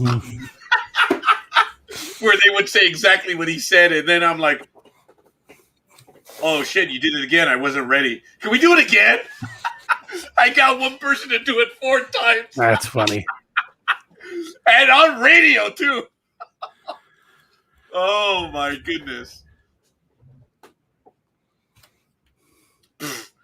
NDB Media hasn't seen the growth. I told you, in 12 years, we were about 114 likes. We're on our way to 600 likes on NDB Media. Guys, I'm telling you, when the tide comes in, all ships should rise. I can't swim.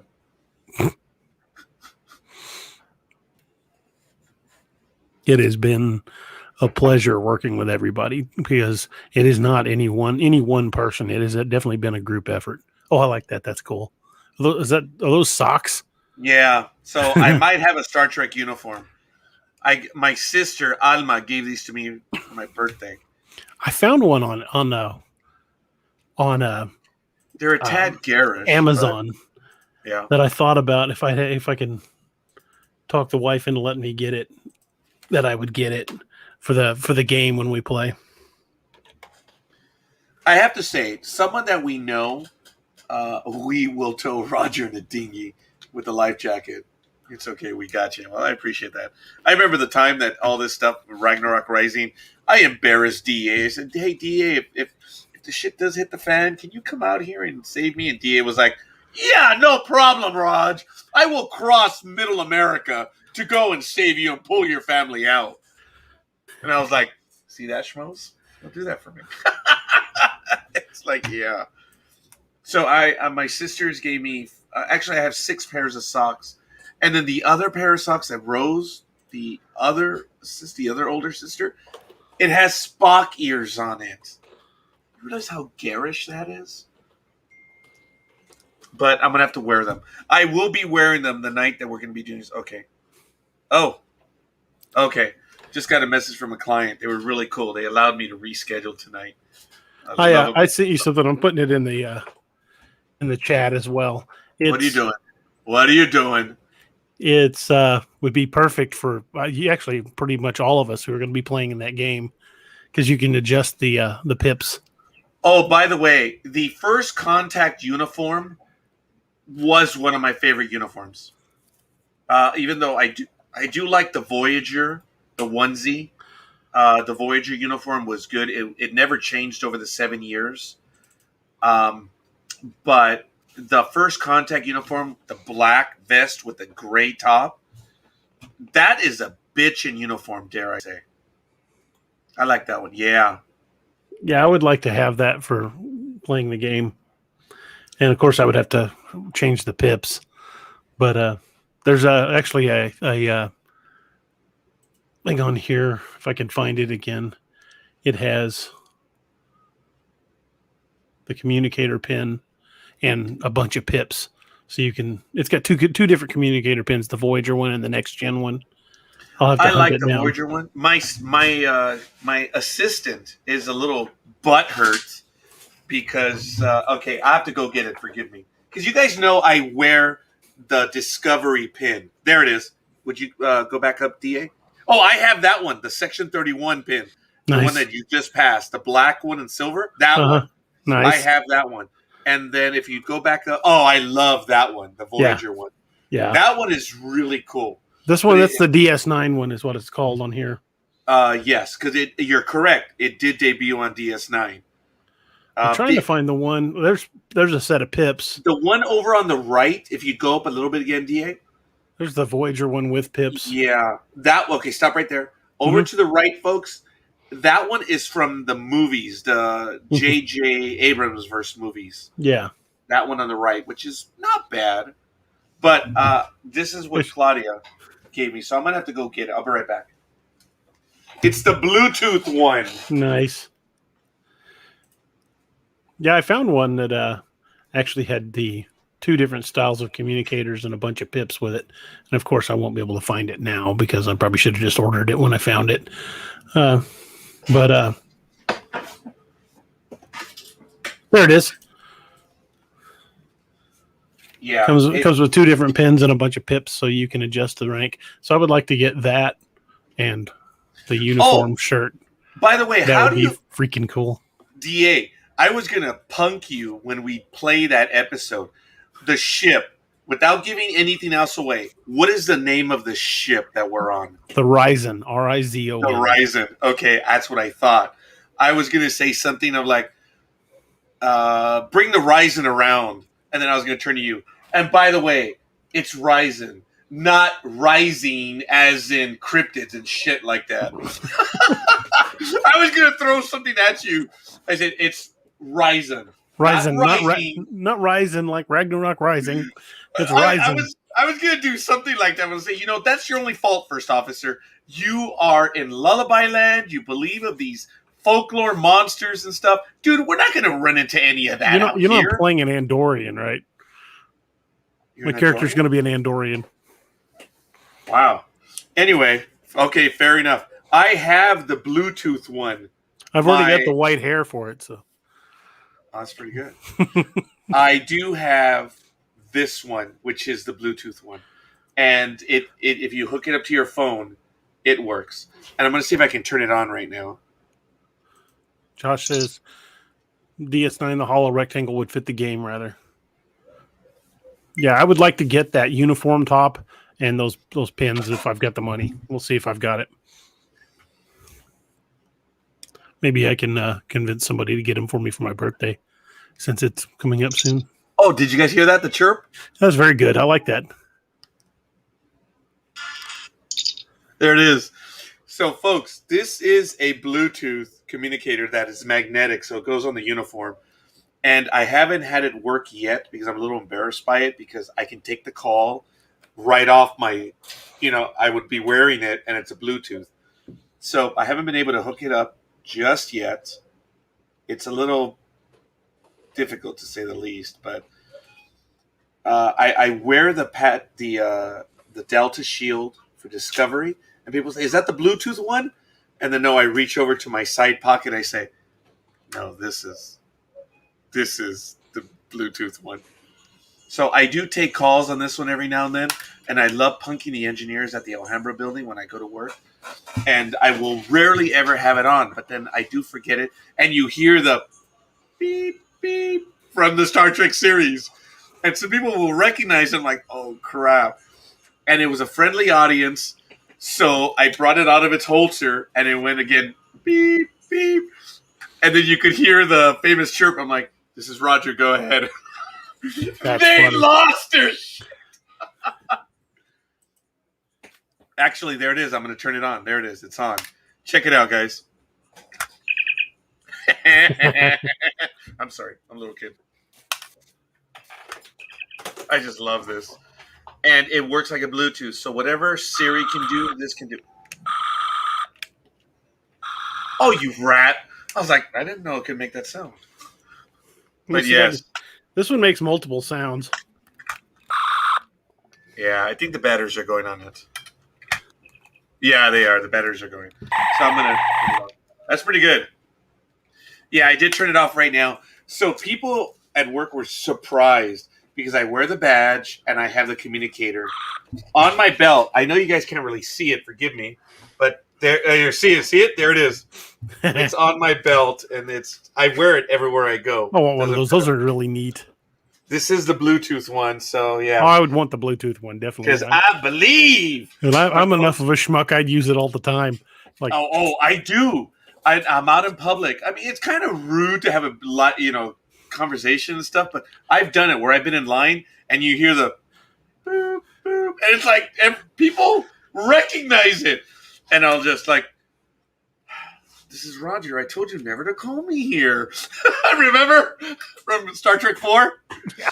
Where he's whipped it out. He says, I told you never to call me here. And there are just enough people that I can see their mouths drop because they're real Star Trek fans, and they're like, that son of a... So it is a bit beat up because I've had it for like 3-4 years, but I don't regret it. And it's where did you get that at? I think I purchased it off Amazon. It's available. It's the Bluetooth. It was $149. I believe it's $129 now. But who knows? Maybe we'll raffle one off at the convention. I don't know. We'll see. But folks, we are talking about the convention moving forward.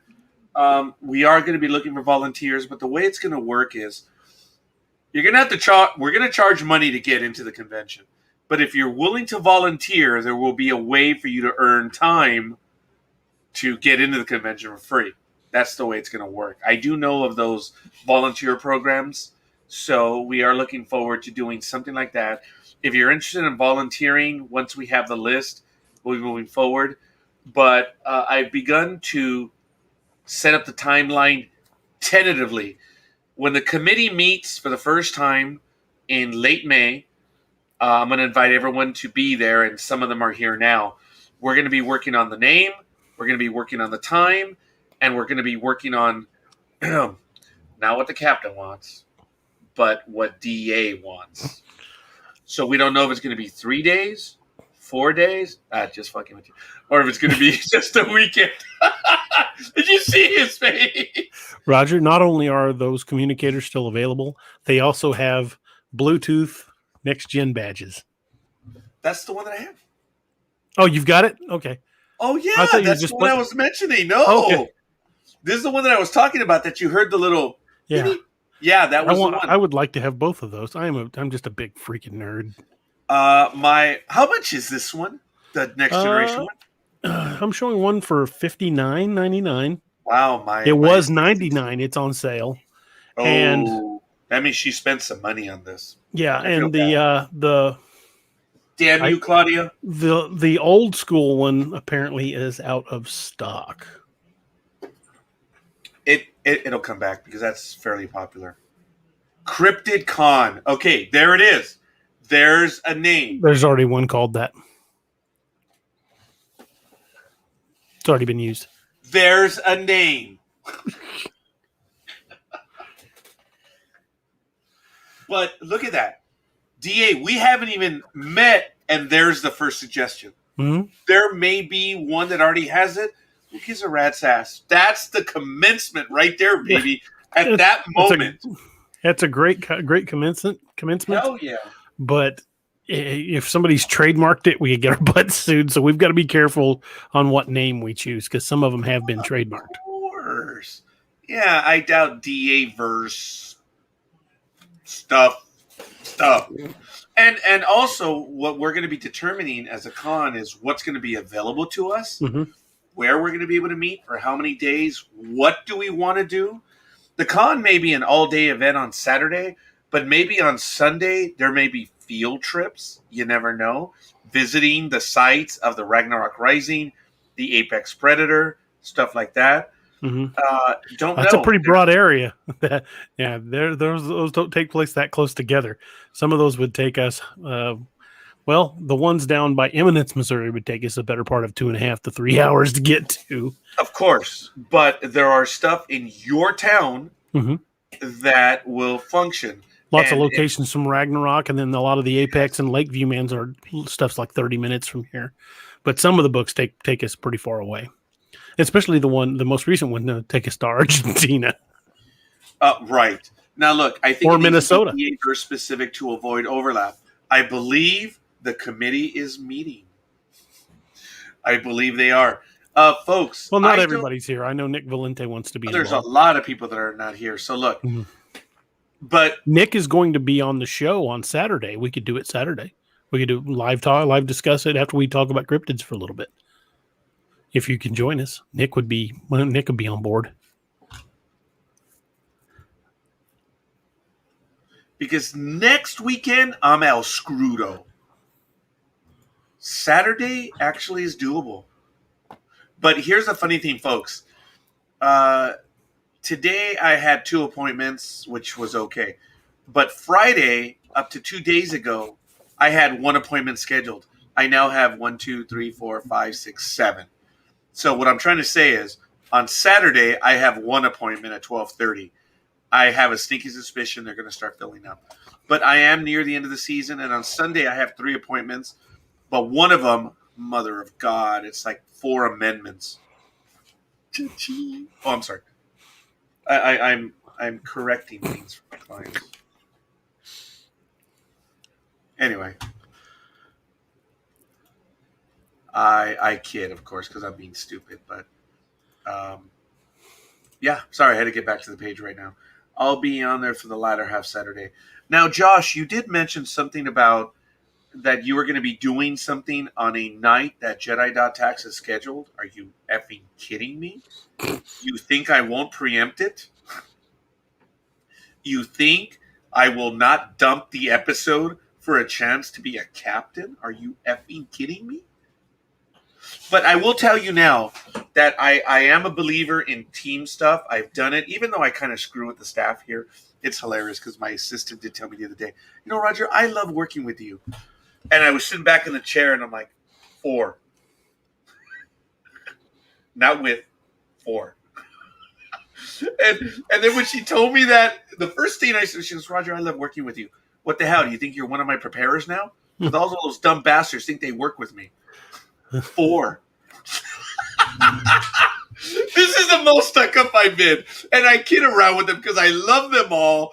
And they have not said that, okay? They have never said they work with me. They always say they work for me. So I'm the jerk that's making a joke out of it. They Still, have it's never funny. said, yeah, that's why I'm trying to be funny about it. All my preparers, and I shouldn't say it that way, but those that work for me, they've said they work for me. But I love saying it the other way. That's why when she said, oh, Roger, I love working with you. How do you think? You're a preparer now? Oh, my God. Oh, my God. I've been having a blast building this empire. And it's really awesome. I'm sorry to say. You've done a lot of work, man. It's starting to get big. And I'm Josh not talking about this empire either. Josh says, I like DraugrCon. That's my vote. Draugur's a good reference to the Norse undead, but some people wouldn't get it, especially if they haven't read the Ragnarok books. I think we need something that'll get the attention of people that may not have read the Ragnarok books, even though this is because of the 10th anniversary of Ragnarok. There are going to be people that would be attracted simply because of the other books. I know Robert and I were talking to a lady in one of the groups who was hesitant to read the Ragnarok books, even though she liked the other books because she didn't care for zombies. Excuse me. And she's tried the first Ragnarok book and loved it. So there's some people that just aren't familiar with the Ragnarok book. So I think it doesn't need to be Ragnarok specific in a title, but I do like that title. DraugrCon is pretty cool.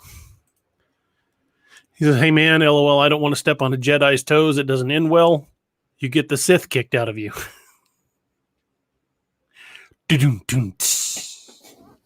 Oh, that was funny. That was funny. We're always fighting the evil empire. That's all I can say. I thought you were the evil empire there, Palpatine. I have no comment. But I do have Palpatine's sword. You guys have seen it, right? Mm-hmm. That, when my daughter got me that one. Actually, I apologize. The first sword that they got me, and my daughter and my wife were talking about it several years ago. And they said, which sword are you going to get him? And of course, they said, oh, no one else but Mace Windu. Folks, think about that. Think of all the Jedis out there. And think of everyone. And which one did they get? They went after Mace Windu's. Like, wow. That was neat. That was awesome. So what does that make you, Darth Vato? Darth Vato. It makes me Shank Vato. Or Shaft Vato. There you Shaft Vato. Oh my goodness. But yes, you've seen the purple lightsaber. And now Jimo and I have a lightsaber collection. We have like 6 of them now. Sorry. Okay, hold on. Oh, good God. We're bad about that. It's usually when it's a good post. Yeah. We're like, get it up there. Click. I'm not a fan of zombies, but I'm through book 5 on Ragnarok now. Your writing is so solid and compelling no matter what the subject. Thank you, man. I really appreciate that. The Ragnaroks were my first series. And I like to think I've evolved somewhat since then. So if those seem a little rougher to you, just bear in mind, those were the first ones I wrote. Okay, DA. You have evolved? Yeah, my writing style. Your universe, that means you're a zombie. Zombies don't evolve. They're dead.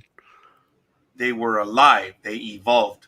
No, they devolved. Okay, all right, yeah, that's right. The minute I said, I'm like, oh. Unless you're referring to stupid. Let it talking, go. Unless you're talking, you're walking, evolving from a shambler into a stalker. That could happen.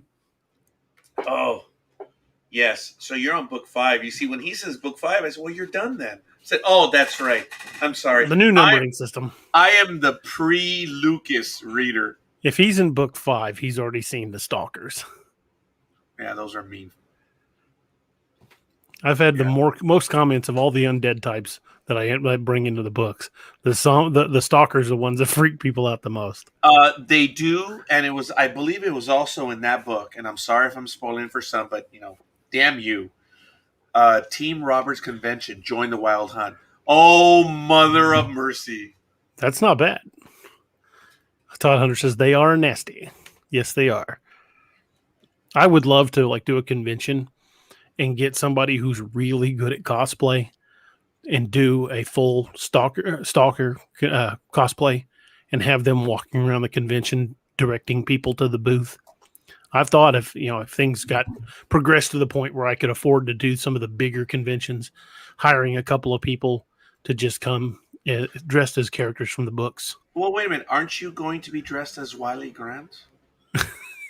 Well, you seem to insist on it, but all I got to do is that. You are Wiley Grant in the pictures. I'm the writer, man. If we made those into movies, I would have to find somebody that looks good with a bald head and that can pull it off. But I never really even envisioned myself as Wiley when I created the character. I know everybody does. Even my wife says Wiley's me, but I don't know. If Wiley were alive, I know one thing: he would probably come to my house and shoot me for all the crap I put him through. But oh yeah, we did talk about that in one of the interviews, because there was a book I didn't like. I don't know if it was the third book or the fourth book, when you really when he have to deal with those a-holes, not far from the Wildmen, the Freeman. Oh, I hated those bastards.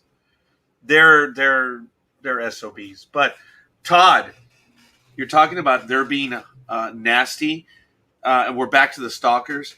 The stalkers are mean SOBs, but I can see that. I could see Vin Diesel pulling that off. Yeah, I could too. The other image is in that's in the third book, right, DA? The stalkers. Yeah. The stalkers show up no, they show up in. Oh, again, yeah, you've rewritten George. With the modern 10-book series as opposed to the original 5. It's an evolving series, and I haven't fully convinced myself that I'm done walking those trails. There may be stories in that universe yet. Part of me will always be walking those paths with Wiley, and it's going to happen again. I know it. So that makes you a sadist? Yeah. Oh, screw it. Anybody want to hear something that hasn't been done on the air before? What do you guys think? I'm in. Well, while I'm finding it, let's see what everybody else says.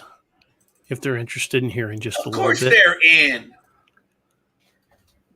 But the other thing that got me in that same book was the fact that the undead, or the dead, whatever the zombies, could be in the lake as well. Yep, they certainly could. That got on my nerve. That got under my skin. That proverbially. There you go. Todd says yes. Royer says I'm in. Josh says Wiley and Spec Force Secret Love Child grown up becomes sheriff. Well, okay, that might be a time causality loop, but now we have to bring Infinite Black back in to make sure that could happen.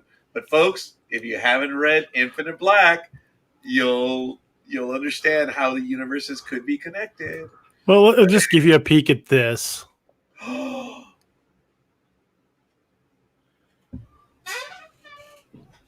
I can't stand anymore.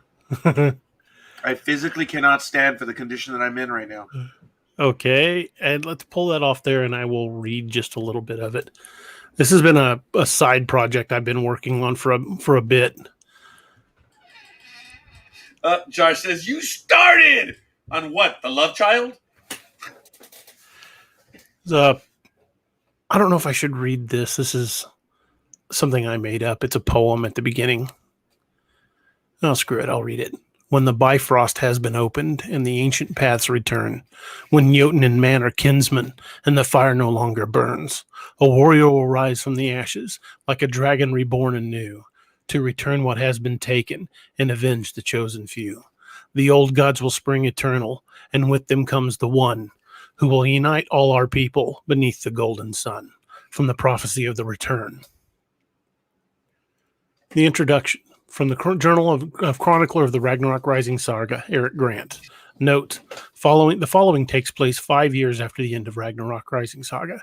It has not been an easy 5 years for the survivors. The dead have not ceased to be a problem and are still common, although in less numbers than before the fall. And as more and more of the creatures of Norse legend find their way through the now open Bifrost, the dangers that they face become all the more intense. Fortunately for them, not everything that has come through the Bifrost is an enemy. Third day of Salmander, year 5 AR, meaning after reckoning. It's been after Roberts. It's been 5 years since the reckoning, since the fall of all we knew and the return of the dead. With the return of the creatures of legend to the Bifrost Bridge, it was only fitting that we return to the old calendar. From the ancient books, we learned the month names and built our first seasonal calendar. We began the year over, since every new epoch in the annals of human history has been marked with the changing of the dating system. This one should be no different.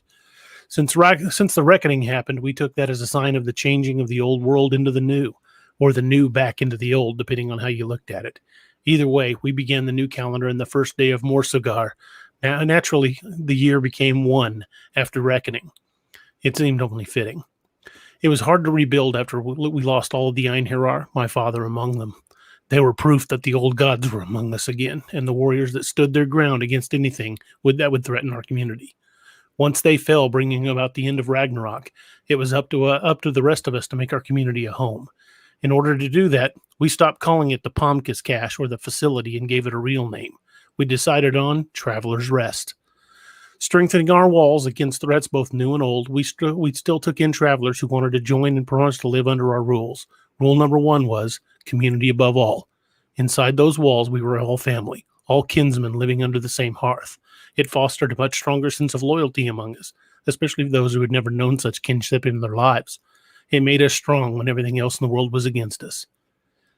At first, only humans came to join our community. That changed when the first of the expatriated Hrimthursar came to us for aid and comfort. They were welcomed in with open arms and proved to be more than capable of becoming part of our kith and kin. Moreover, they proved to be a valuable ally against the growing number of strange beasts that became common in the aftermath of Ragnarok. Over time, a handful of the old Jotunar would join us as well. Although it took a little time, they too were proven to be worthy members of our community. None of them were used to a home where they were treated as equals and welcomed as family. It took them longer than it did the Hrimthursar to accept that it was not a trap, and they were truly welcome. Many things changed after the Bifrost opened. With the end of the Fimble winter, we saw the reemergence of many familiar animals as well as ones we'd never seen before.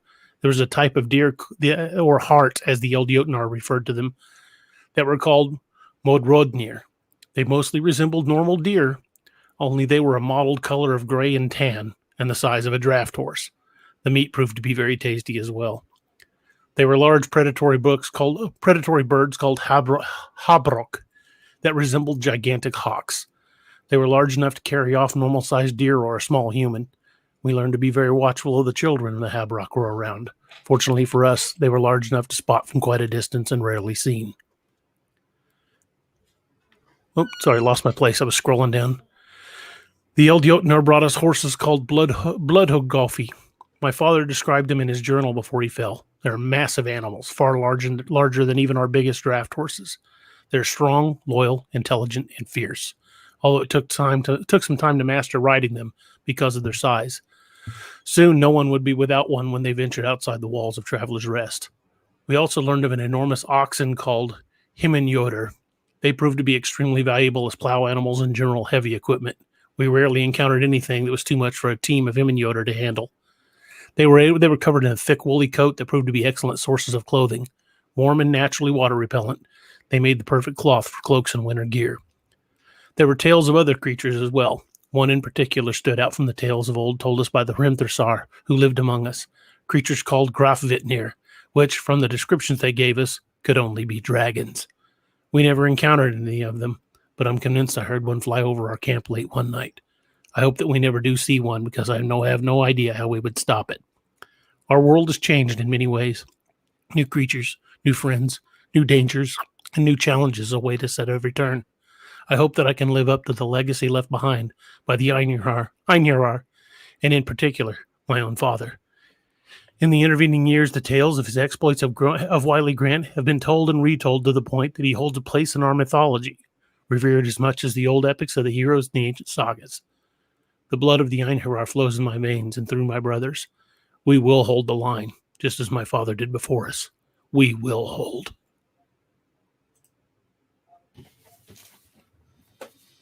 Thank you, DA.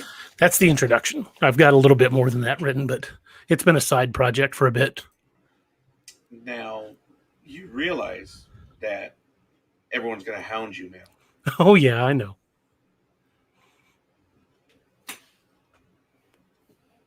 Wow. Yeah, you've talked about that. You've alluded to it. I've been working on it as a side project. That's how I combat writer's block. I know a lot of writers experience writer's block, and it's something that every one of us deal with at some point or another. What I do is I have multiple side projects. So if I'm writing on, say, for example, Nightmare Hunter, and I reach a spot where I just don't know where I want to go or how I want to progress, I'll close the file, go get a cup of coffee, come in, open a side project, and attack that one for however long, and then go back to Nightmare Hunter with a fresh head. But you think about another project for a while, and you get focused on that other project, you can reapproach your first project with a bit of clarity that you didn't have before, and that's the way I overcome writer's block. I just work on other projects for a little while. You have some wonderful comments, DA. How far back am I? I don't know which one's where I'm in. Oh, okay. Sky, right there, here. That's where we are. I had the other stuff. Josh says, "Holy goosebumps, man! I shed a tear during that poem. I wrote that. Yeah. I wrote that poem to have come from the prophecy as spoken by the ice giant, the ice giants. I mean, and let me go back up to it. And I think it's pretty powerful imagery. I don't generally write poems. I used to write a lot of poetry. And it says it's from the Hrimthursar Eddas, the prophecy of the return. I'm kind of proud of that. I mean, I like I said, I don't write much poetry, but I was pretty happy with the way that one came out. Oh, yeah.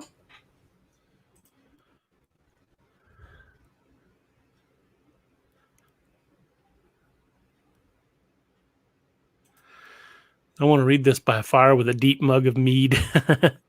Yes. Roger says that last bit at the very end gave me chills. We will hold. Whiskey and 3 books. I've got so many ideas for stories. My only constraint is time. I mean, like I said, if I could type much faster, or if I could just hook an electrode to the side of my head and download the image, I've got so many complete stories in my head that I don't have the physical ability to write that fast. It's coming. Wastelands of Ragnarok is coming. I hinted at it in the Ragnarok books. When in the second book, actually would have been third book now of the new series. When Wily first met up with the Rangers that crashed on the C-130, they mentioned the remnants of the U.S. government holding up in what they called Fortress Manhattan. And I knew right then I wasn't going to, the Ragnarok saga wouldn't be complete until I dealt with that. So that's the foreshadowing for Wastelands of Ragnarok. And Wastelands of Ragnarok is going to be very different because it's after everything has settled down and the creatures have returned. think along the terms of the Road Warrior, the movie Road Warrior with Mel Gibson meeting Game of Thrones. There'll be magic. There'll be some equipment still working, and there will be, there'll still be guns, but there's going to be a lot more swords because guns and ammo are getting rare.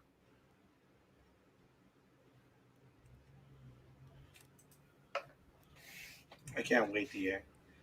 Do you have any inkling as to when this when Wastelands? Yeah.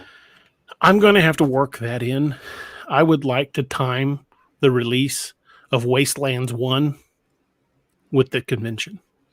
Holy, I was figuring this was going to be on a several year. That's what I was thinking of. No, I've got. Well, let me show you. Let me bring this up. I know it's in here. All right, we are in May right now. So right now, Uncanny Valley, number 2, The Nightmare Hunter, Uncanny Valley. That's my project for May. I'm going to try to have it done by June. Man's Marauders be done by hopefully early part of July. Lakeview Man, probably first part of September, mid-September. Apex Predator Dark Moon should take me into early October. Wild Hunt Death and Diatlov, that'll take me October into November, probably spitballing around Thanksgiving. Then Nightmare Hunter 2, I should get done right after Christmas.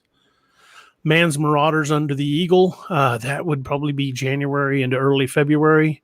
Gideon Solo Project, February into March. And I would probably work it in somewhere in there. And like I said, it's a side project. I might even get it finished before then because I'm several thousand words into it. It's not like I just wrote that poem and that's all I got. There's quite a bit of meat to it. I'm not going to say I'll have it finished by the end of the year or anything like that. I can't promise that because it's just something I go to clear my head when I'm having trouble on other projects. So I guess I'm going to have to make it a bit more of a priority and see how much I can get done.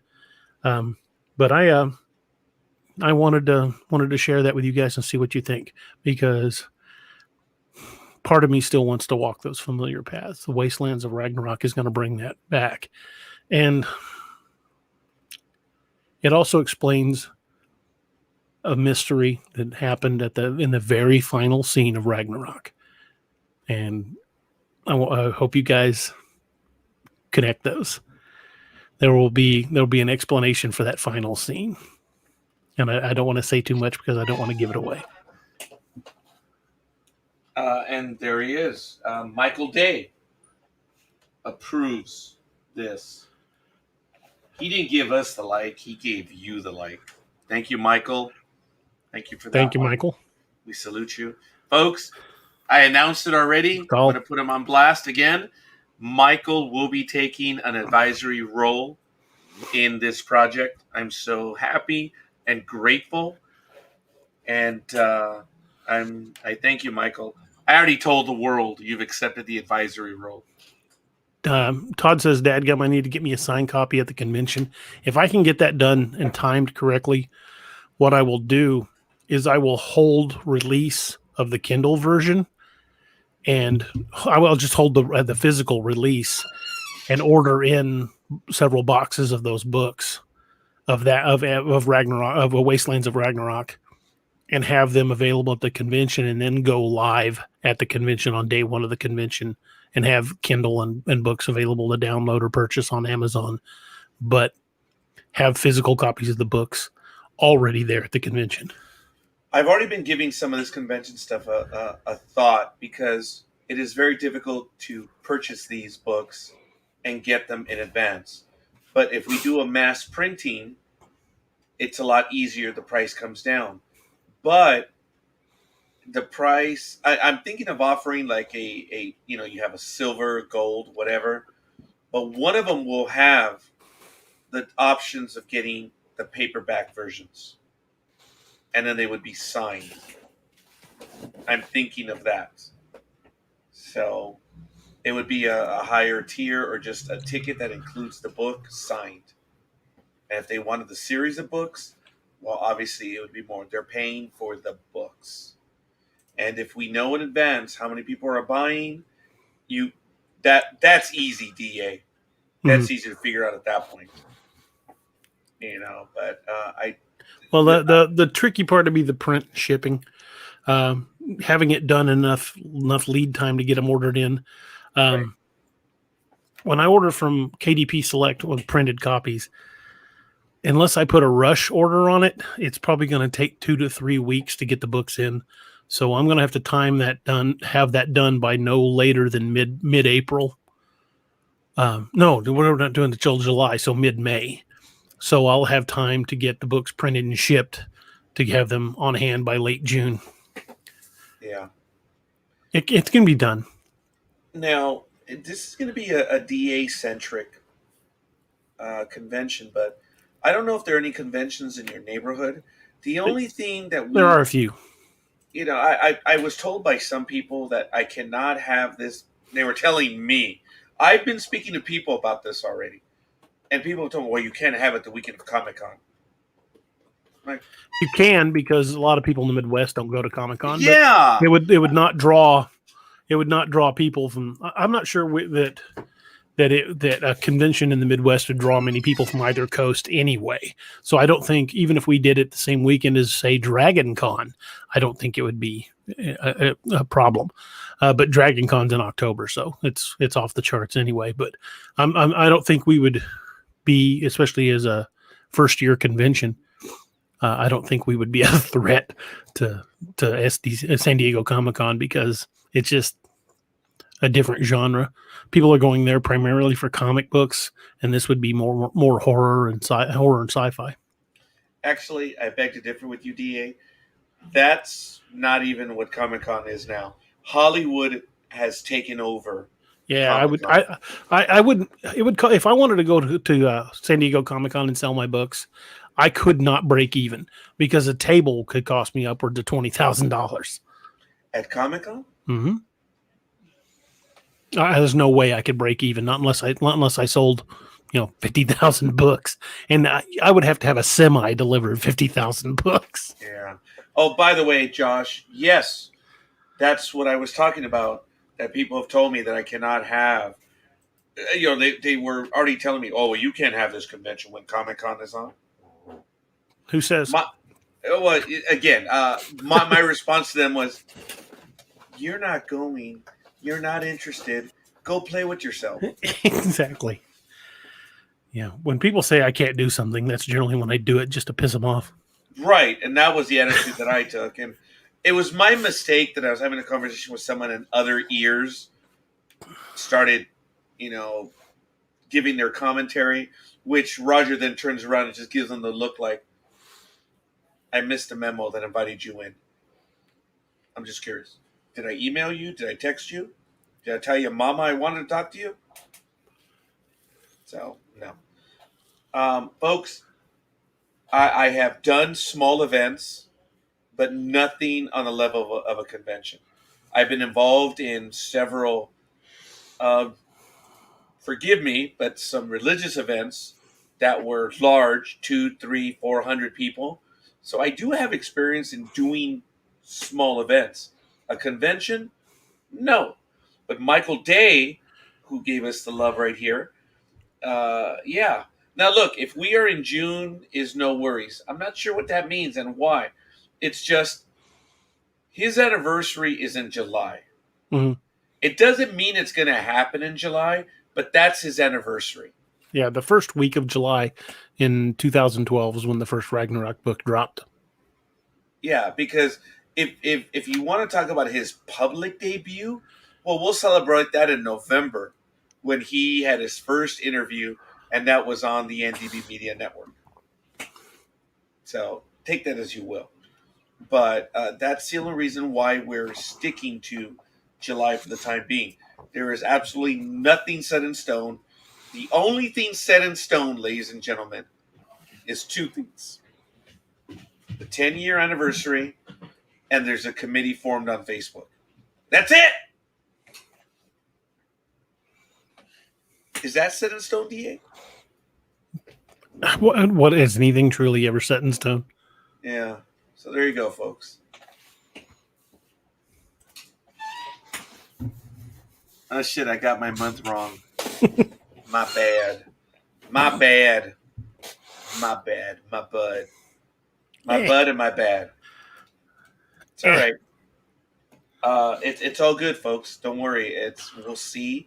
We'll have an idea. Oh, and Like I Josh, I said, sent you that poem in Messenger. oh, we got another bit of love. And this one was actually love. Awesome. General Joshua Dalton. Thank you, General. General. Mon General. Morton General, yes. Yes. He is infamous. Joshua Dalton is infamous. You know, infamous.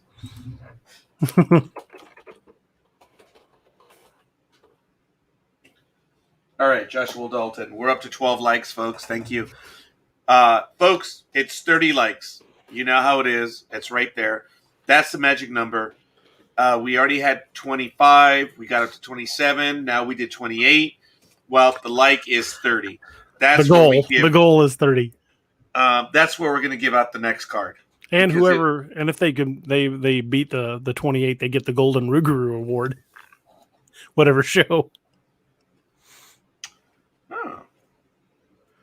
Or whatever other challenge we come up with. We'll have to make a serious try for it. You made a challenge out of the beating the 27 likes, and I did, and that's why I got the Golden Ruguru. Here, toma, cabrón. So we'll see. Oh, sorry. Okay, here we go. Weekend of July 9 works to be good. Well, Josh, thank you for that.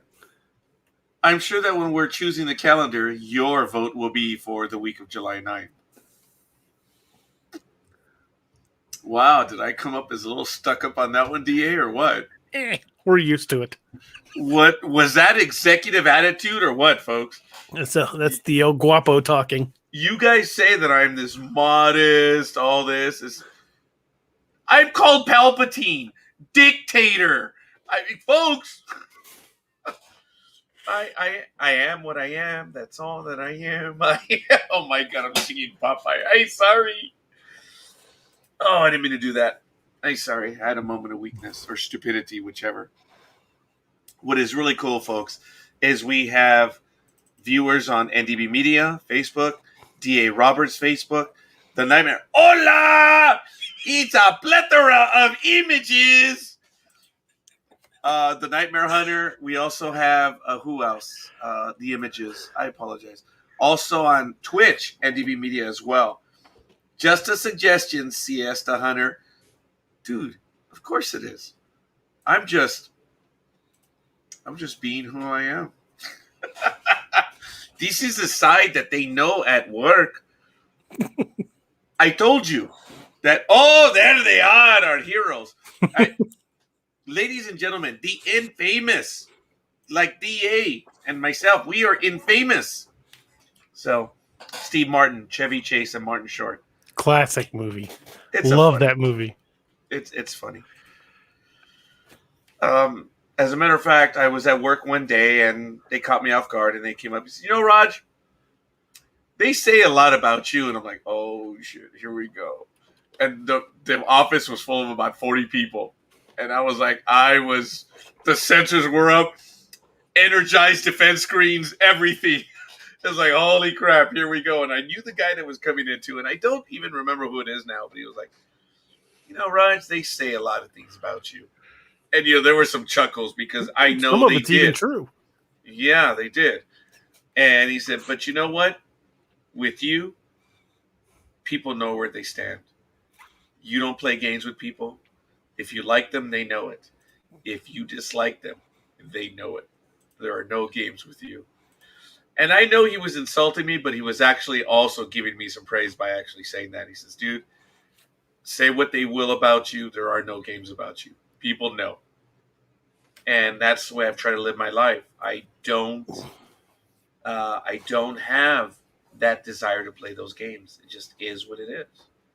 And I don't know. Our numbers were very high, senor, but I went through the Siesta Hunter. I went to Siesta Hunter XN and the numbers dropped. We say a lot of things about you too. I'm sure you do. Usually under our breath. Fragging.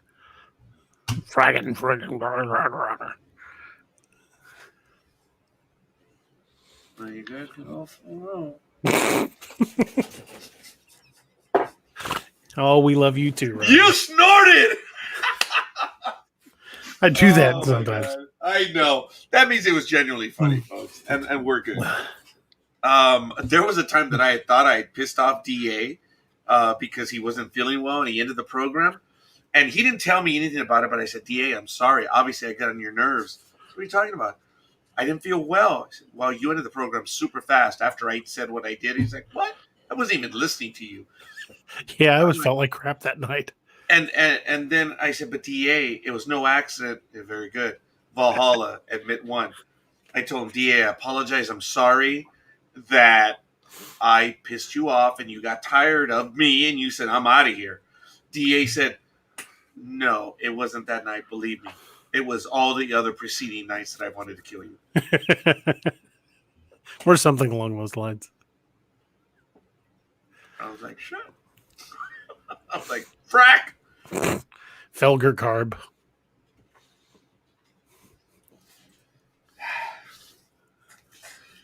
Well, I was microns away or centons away or yarns away to get blasted off the program. Saw the original one. And I thought that they were going to use microns or centons and yarns, but they never did. Nah, that's too bad. But It would have given it that feel. But you guys know that near the end of the run on Battlestar Galactica, I don't know what they were doing, but they made up a toothpaste and they said this is the last known thing of toothpaste in the entire universe. Felger carb. That was so funny. They did that in the new series. And the prop was eventually sold after the program ran. That's funny. And it earned a hefty sum. Hey, what about Matoska Khan? Like Jay Matoska? Well, White Bear is kind of a linchpin through most of the series. Did you hear that, ladies and gentlemen? Through most of the series. Well, he hasn't showed up. He hasn't showed up in the sci-fi yet. Yet. Yeah, folks, listen to that. Listen to that. Yet. Ooh, should I do this? But there is a character. There is a character that has shown up in the sci-fi that is in the current books. I just won't say who. Dogman Lovers. What the hell, Robert? I was about to tell you that DA VersaCon was good. Actually, we played around with that one. The young man. Oh, by the way, Robert, I don't know how it happened. I had forgotten that you live in the area. Dude, you're more than welcome. It is a Monday night. You're in San Diego. You gotta come up. Oh yeah, frack is the best word in the world. Boy, did Battlestar Galactica really kill it with you mother fracker. Yeah. Says I know who. Yeah, well, look, you're more than welcome to join us on May 24th. It's a big deal. And everyone has been writing dream about what I'm going to do with this tin. Dude, his cup is... where's the box? I think my assistant also said... Oh, there it is. It's actually on top of one of the computers over here. Forgive me, folks. We're going to go on a tiny little tour of the office. Yeah, right. I don't think it's going to reach the cord.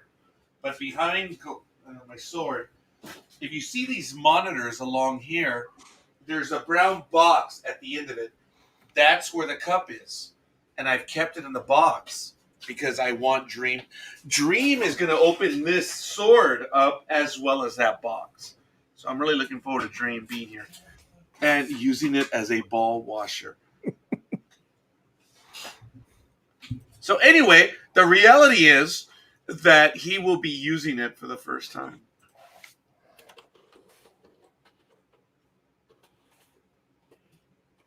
Oh, yeah. Oh, yeah. Oh, I didn't know you put it up on screen. Everyone saw what I just did. I was like, oh, yeah. So you're going to say that everything he puts in it tastes technically tea because the cup's been tea bagged? I believe. But yes, all kidding aside, Robert, you're close. You're more than welcome. We're gonna have a few people here, and I'm able to accommodate. I mean, it's a garage, man. We'll move some of the bookcases back, but I can accommodate 3 people in front of me, another one here, another one there. We could easily, comfortably fit 6 here, and if not more. My daughter, you guys saw the damn blasted camera she bought or purchased, so we could use that one. But we're good, and we're already setting up so that everyone will have their own connection, headset and their mic. So we're working on that right now. So,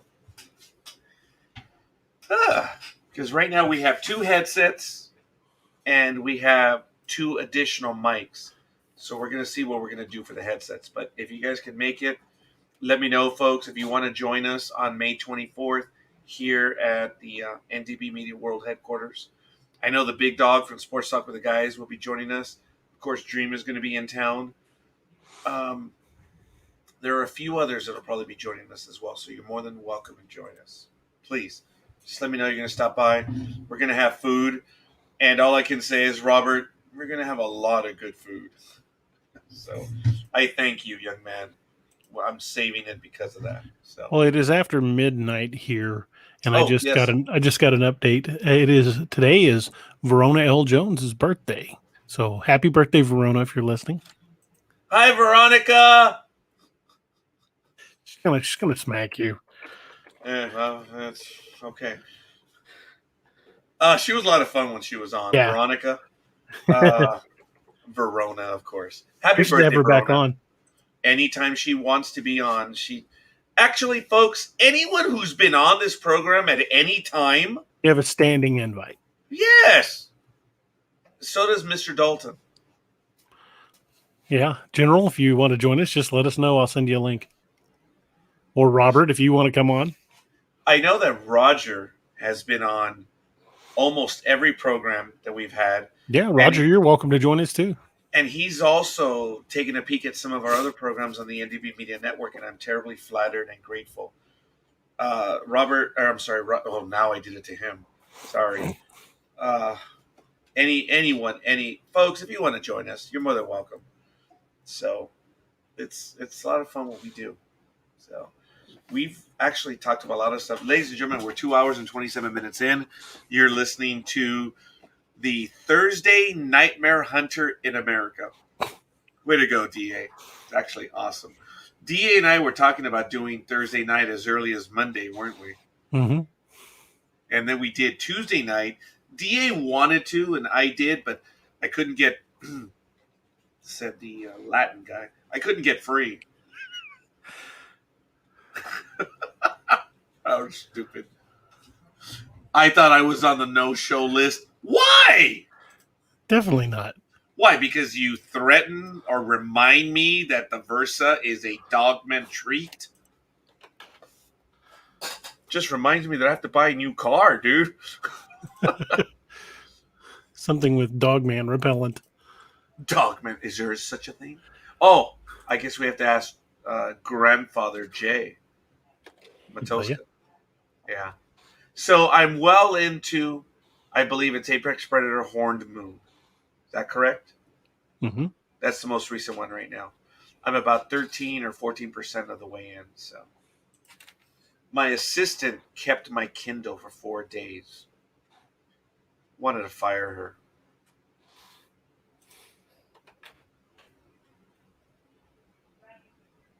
I was pissed. But anyway. All right. So, how you doing, DA? It is much later for you than it is for me. Oh, I'm probably going to have to shut down before too much longer. I'm starting to get hungry. This is kind of like noon to me because I'm usually up all night writing. But you shifted your... I did, and it kind of shifted back.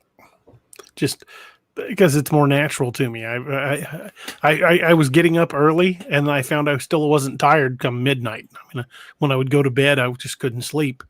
So my diurnal is set for overnights, apparently. I Let me figured out tell a way you, to reset it.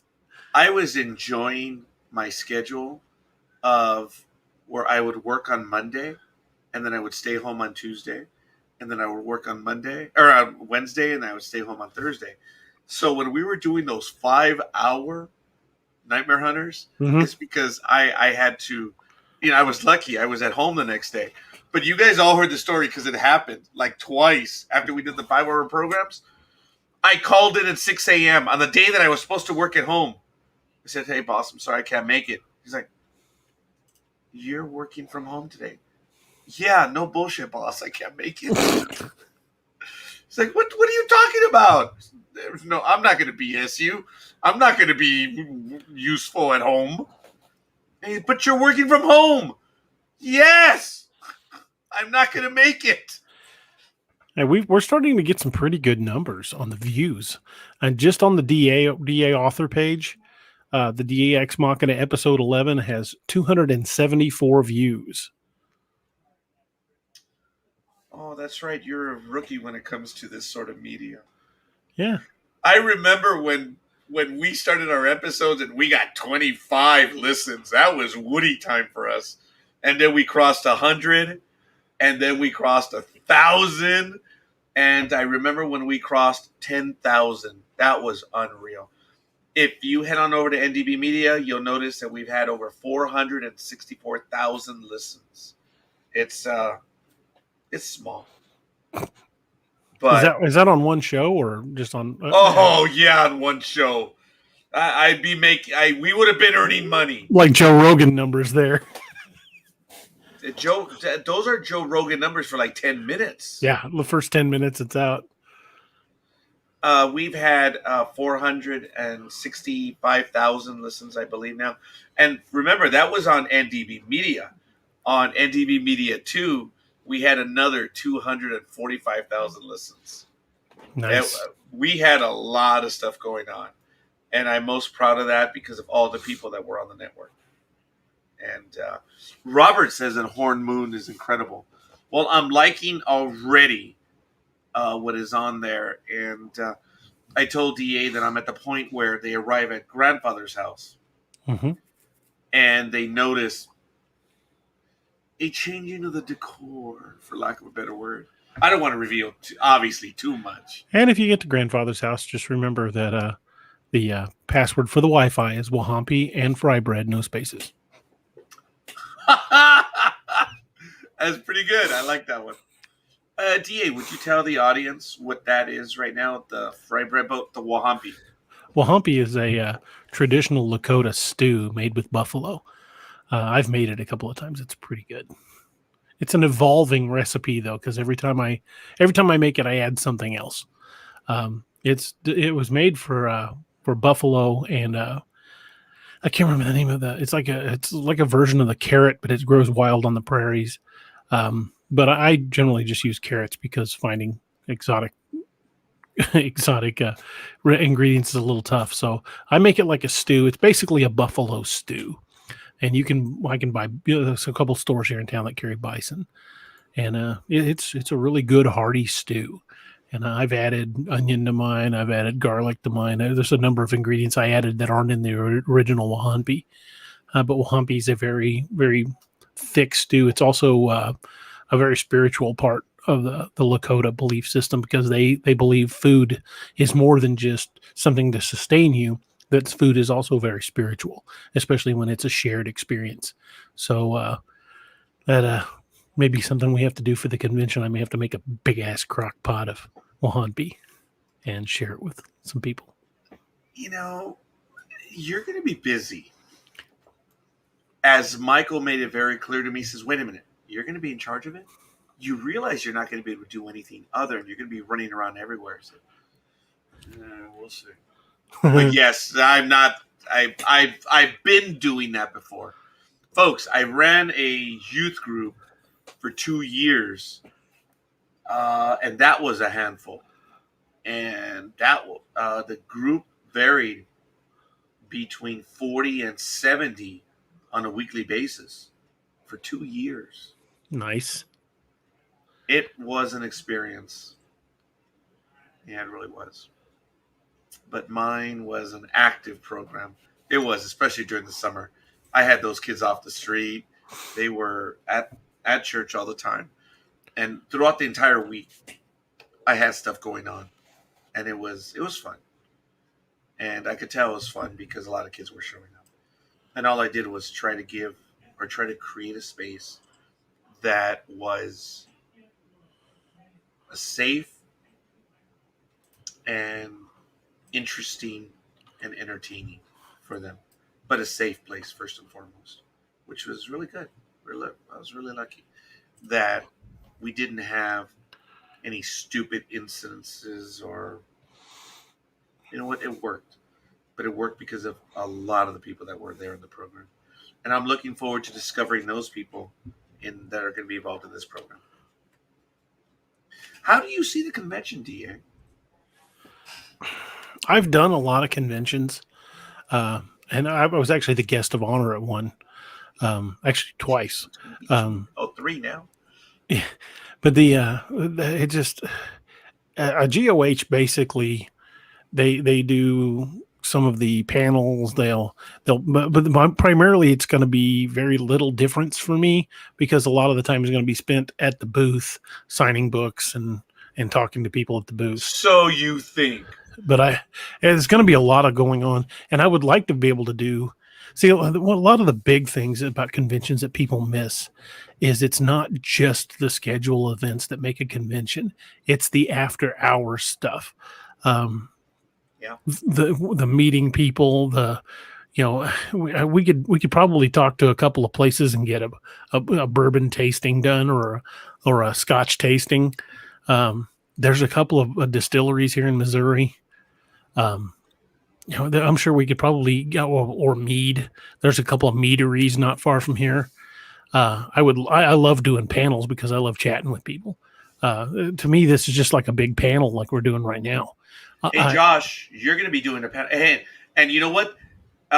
Forgive me, DA, but the panels will be live, but unfortunately, they will be behind a paywall.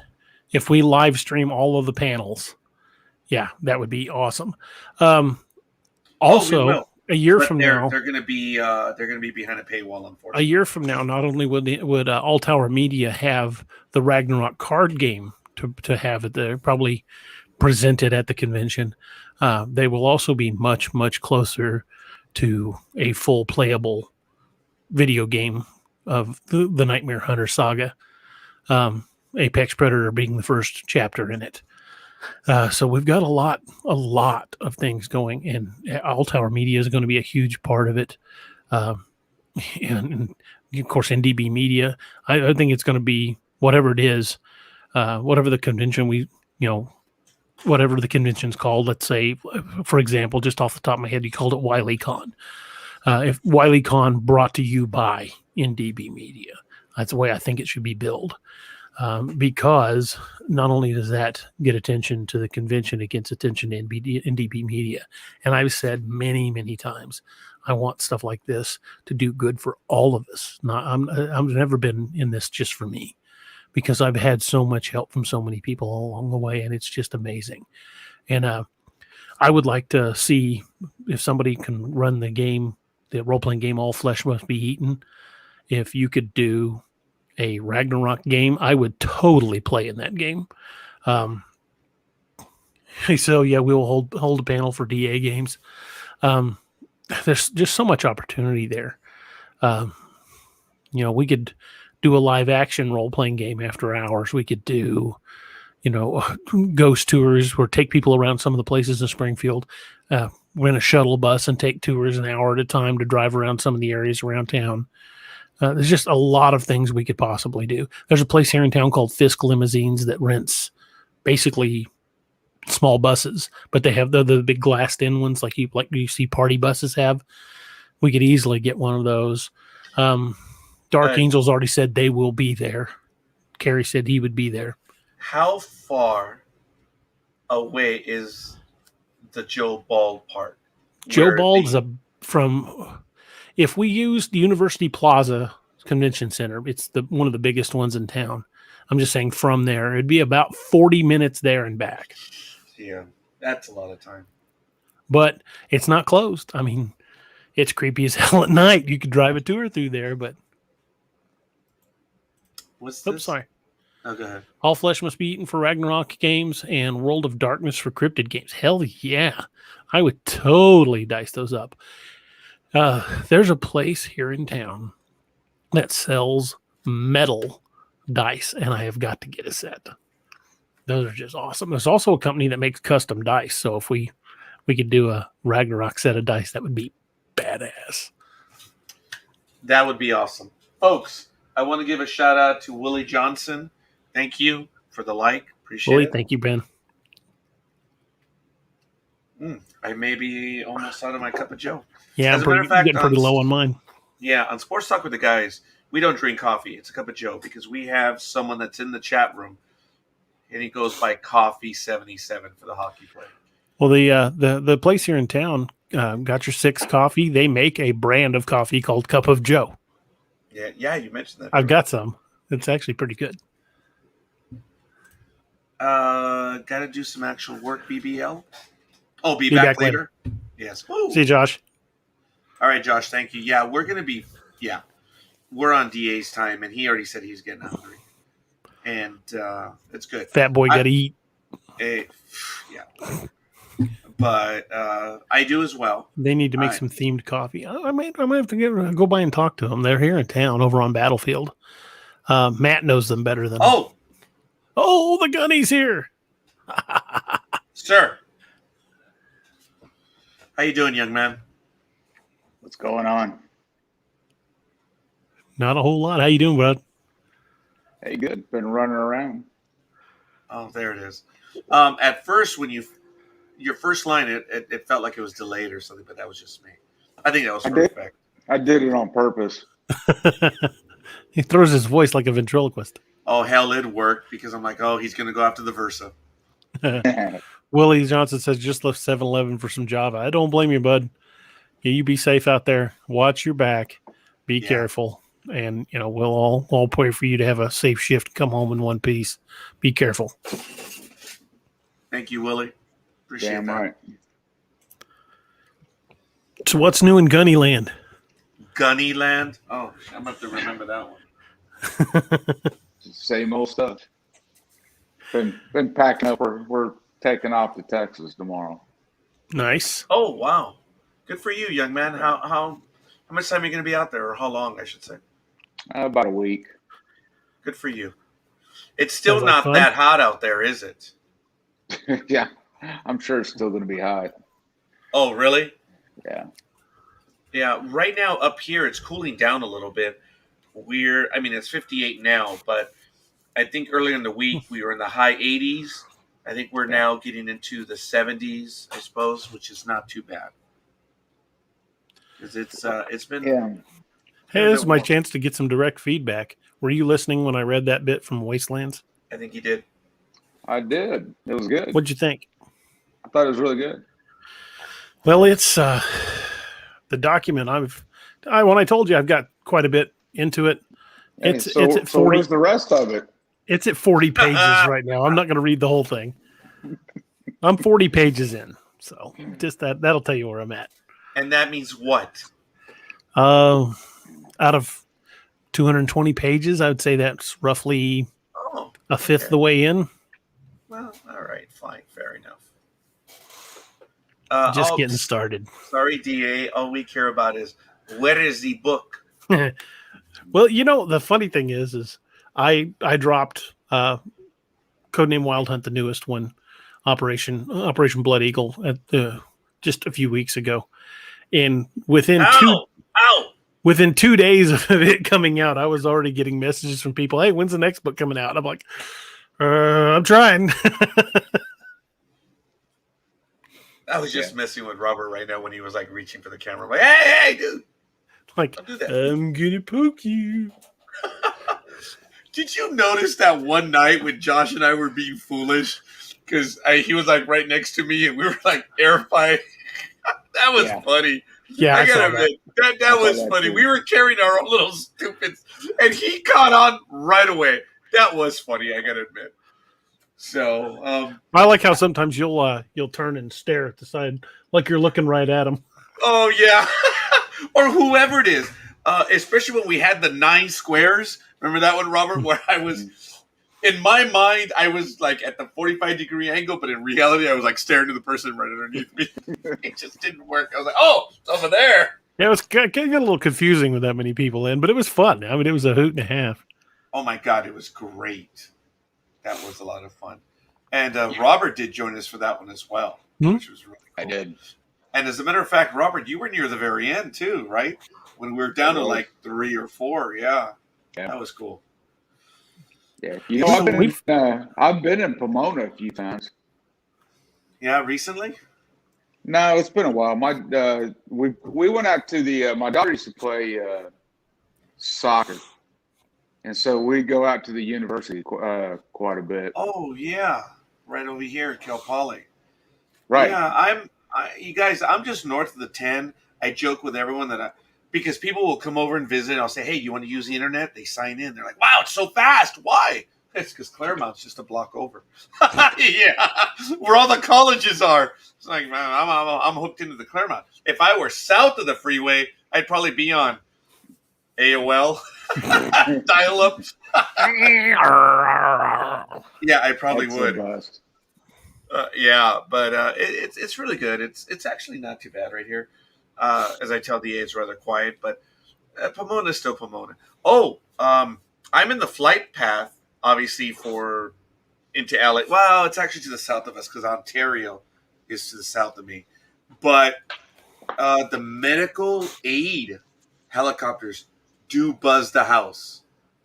And I never forgot it because when I I still work for my employer, I was right next to General Hospital, the original one that you guys would see in, off the novella or whatever. And we would have the helicopter come right over our yard coming in for the landing. I always knew when I was like, uh-oh, something happened out there because these were the medical aid that was being airlifted or airlifted in. I'm not sure how you would say that. Yeah, I've been working security at a major hospital in our area. I've been on the deck for most of the landings during my time. I mean, security always had to be there to man the fire suppression systems when the birds would come in. So I got to be there for the landings of a lot of choppers. It's pretty damn cool. Hey, DA, so I just want you to know that I've already booked my flight for the 8th to have that convention on the 9th. Nice. Oh! I tell you what, the rest of y'all better catch the hell up. Damn. So July 9th of 2022, right? That's right. I don't know. We might not be able to do it that weekend. That's my anniversary. My wife might kill me if I'm at a convention instead of... Oh, is it really? Yeah, July 10th is my anniversary. What? That's the best time. There's going to be a lot of quad. Yeah, she loves conventions, so she might be okay with it. Hey, you know what though? I mean, that's you're gonna have to make it up to her. Well, that's not the big one though. That would be 29. It won't be 30. 30, she wants me to take her to like a resort or something like that. But 29 is not quite the big one, so I guess we'd be okay. 29 years is not the big one. The big one's 30. That's the one she really wants to celebrate. Okay, Willie is talking about, do you ever check flight radars? Oh, yeah. I used to have the Flight Radar app on my phone. That's how I would track birds coming in and out of the hospital. It's a great app. It's a free app, and it will track every commercial flight in your area. Wow. Yeah. Huh. I had not thought about that. But I'm not sure if I told you guys a story that I always pay attention when the flight is, and when I'm in Downey, which is a centralized part of the basin, I always know when the president is coming in, whoever it is, and you can tell, especially in the Southern California airspace, because I always know about the time he's going to come in, because and it's always coming in from the east, obviously, duh. And when it comes in, there's a 10-minute window or a 10-minute, opening. Yes. that the It's like last plane when the comes big in, fish swims in, all the little fish go. Poof. oh my God, yes, there's just no traffic. And I don't know what the radius is, whatever, but it's approximately 10 minutes of flight time. And you can tell when Air Force One is in final approach. Yeah, And we've been out stay there, the hell we've out been of waiting. stay the Yes. hell out of Air Force One's flight path, or you're gonna get shot down. And I don't know if this was in 2019 or if it was in 2020, the last time Air Force One that I knew was coming in. I got you, Roger. I understood. I mentioned to my wife, I said Air Force One is going to be in about this time. I think it was early, and I believe the president was coming in from Las Vegas or something. But I thought he was going to be coming in from the east. Well, I told my wife the time, and she walked out of the house. So our door is facing north. And she says when she opened the door, she couldn't believe it. The rat bastard was coming like from the north, south to get into the flight pattern. And she said she saw Air Force One do the turn. And it just happened. She was gonna go out there and like look to the east, Lord of the Rings stuff, where it says and Aragorn on the 5th day, look to the east. She's gonna do that stuff. But she said that she walked out and she saw Air Force One and banked to the right. That must have been a sight, honestly. I bet it was a cool sight. Yes. And of course, when the plane came in, we were able to see it. And it was funny because at work, they were giving me a hard time because everyone thinks I'm a flaming liberal, which, quite frankly, I'm a moderate. I'm open to many things. But they're like, but isn't Senor Donald Trump on that plane? I said, it's Air Force One, folks. Yeah. Doesn't matter who's in it. It's Air Force One. That's a badass sight to see. Yeah. This plane, yes, it was awesome. And it doesn't matter. It's, it represents America, man. It's awesome. And every time the plane comes in, it doesn't matter who's on there. And it's not that I dislike them or anything, but I was resentful that people said, why am I waiting for Air Force One? You illiterate jackass. Hey, we all have our opinions, and I apologize. But we'll go ahead and continue. What was Roger talking about? Oh, the last part was for DA. Awesome, Gunny. Just tell her it will be an anniversary she'll never forget. There could be a lot of truth there. If it's a convention centered around my, I don't know if the help's coming from me or not, DA, but I can try. well, if it's a convention centered around my book, she's gonna be all over it. I know, so I think she'd be okay with it. That's right. That's funny. It's going to be a big deal, man. It's going to be good. And obviously, depending on how well it does, it will lead to other stuff. And well, conventions have a way of taking off. I mean, it could become a yearly thing. And who knows? After the failure of the first one, which I led, someone smart will say, I could have done a better job than that. And you know what? The second convention will be a bitchin' one. No, the idea you had of live streaming the panels on the pay site, that's pretty brilliant. DA, I'm trying to earn as much money for you as I can so you can write more books, damn it. Actually, folks, yeah, Robert, I mean, seriously, look. That guys, is exactly what I'm saying. Yeah. Look, guys, oh, wow. What does Willie say? The last house was in the flight path to W's ranch here in Texas, seeing Air Force One flanked by F-16 several times. I have never seen the, escorted, but I imagine that must be a sight. Wow. That would be a cool sight. Guys, and forgive me, this is a little sad. I'm going to go back to 9/11, but you guys, I believe you know the story that when President Bush finally said, I'm going back to Washington, of course, Secret Service said, Mr. President, you can't go. And he said, yeah, I'm going. I have to get back to the White House. Well, airspace was cleared by that point, and Air Force One, and you guys will correct me if I'm wrong or not, but that thing basically has super cruise. That thing can haul ass at like 600 knots, and it's just like third gear or whatever. Well, apparently the plane was just cruising back to Washington, and after a little while, the F-16s were like, "Can you pull it back a little bit? Because we're on afterburner, and we can't hang with you." That's funny. Because the F-16, while it is capable of going that far, it's not capable of going that fast on a regular basis. So there was a joke where the flight, the guards, the F-16s were like, dude, you got to slow down. Otherwise, we're going to have to break off.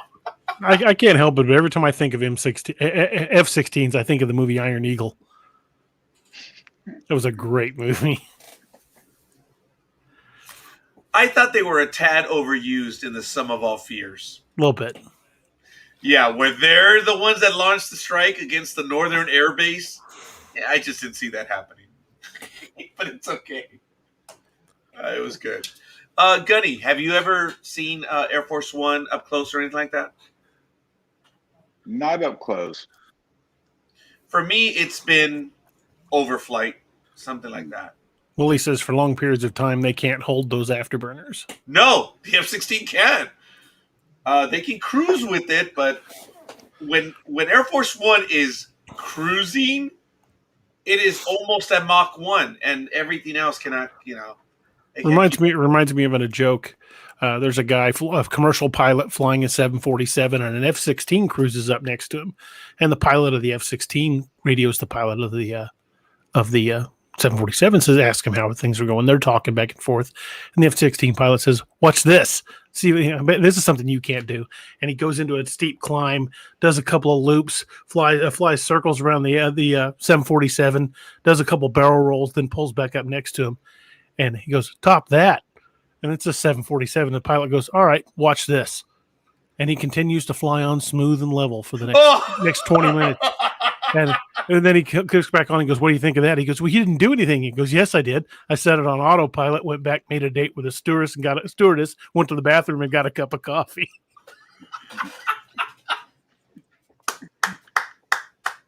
That's good. That's awesome.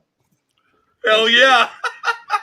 Yeah. I thought he was going to tell him, dude, I cruised for 20 minutes. You can't do that shit. As a matter of fact, you'll be gone in about 3 minutes. That's what he was going to tell him. That was very good. I like that one. DA, you ever been close to Air Force One? When the president, and this would have been... Oh, wow. Would have been when Obama was in office. They did a stop here in Springfield, and I saw Air Force One land, but it was from a distance. I haven't been that close. Well, it flew over our yard, man. So that's pretty badass. Now, the coolest aircraft I've been close to, though, was I was just happened to be at the old part of the airport talking to a buddy of mine, and watched. I mean, it went like 30 feet over my head as it was coming in. Was a B-17, and it was badass. Wow. Willie says his favorite is the SR-71 ground speed check. What are you talking about? Are you talking about the last flight? Because we still really don't know how fast the SR-71 can go. I don't think they'll ever declassify it.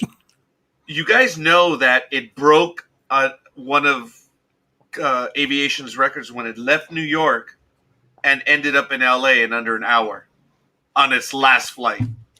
Yeah, that plane can haul ass.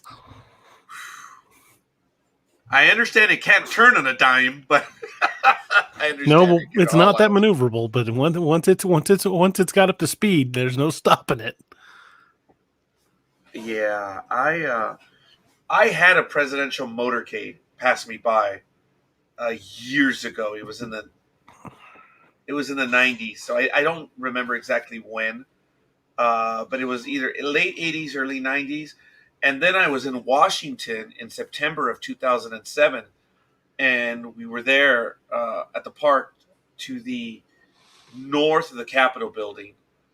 And all of a sudden, the motorcycles came out, 2 cop cars, an SUV, and a limo. That was it. And I saw the rat bastard, Dick Cheney. And he was just looking at all of us like we were bugs. Like, yes, sir, I get it. Get out of here. But what amazed me in Washington, D.C. was how small the motorcades are. That surprised me. But I guess while, they're in town, they don't have the motorcades that we're used to watching everywhere else. Fair point. So I was just surprised by that because I think it only had 1 motor cop, 2 cop cars, an SUV, and the limo. That was it. which is a lot of firepower. Don't get me wrong. Oh wow! So what is that? Well, is that the last flight of the SR-71? Wow.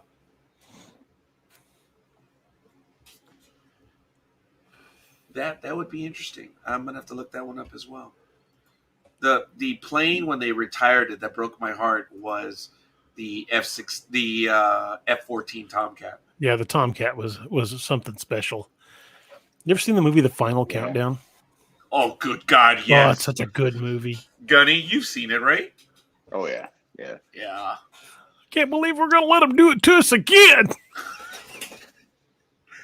No kidding, man. You know, The Final Countdown, forgive me, I would compare it to Titanic. Gentlemen and everyone in the chat room, you know the movie is good when you know what's going to happen, and yet you're cheering for it not to happen, yet you know what's going to happen. Mm-hmm. How many of us were watching Titanic and saying, no, you don't, no, don't, and it still happens. And of course, in The Final Countdown, that was awesome, man. Do you realize that one carrier, it was a nuclear carrier, man? It would have changed the entire war. The war? There'd have been nobody on the planet could match that carrier at that time. No. Yeah. I understand that the real problem would have been the fuel for the airplanes. Yeah, but I think they could have done it. Well, if you think about it, folks, they could have taken on the entire, it's only a matter of just flying off the coast of Japan and ending it, then sailing over to Germany and ending it. even at that time, they had anti-ship missiles. That one carrier could have crippled the entire Japanese fleet in days. Right. Well, here's the thing. Nothing could have caught up with the carrier because of its speed, period. And, it had anti-aircraft missiles. I don't think they would have gotten close. Mm-mm. Even kamikaze pilots with those old planes probably wouldn't put a ding in that aircraft carrier unless they plowed into aircraft on the deck. Then that could have gotten problematic. But good luck getting past the phalanx system. Those things sound like ripping metal when they go off. It's like, ah! And the aircraft just turn to confetti when they get too close to a carrier. Those things are firing upwards of 3,000 rounds a minute, and they're auto locks.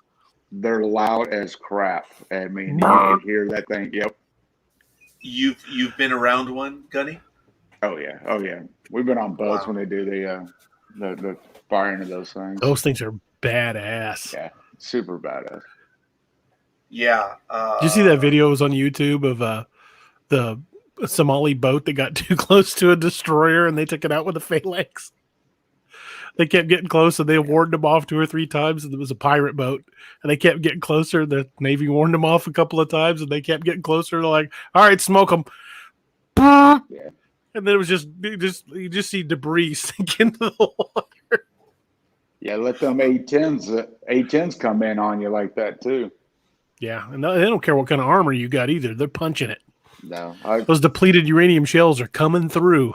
Yeah, I watched them plow up some folks one Sunday morning. It was a good day. I bet. Yeah, you know what? Look, I'm sorry, it's life, but when it comes down to it, they want something different than we do.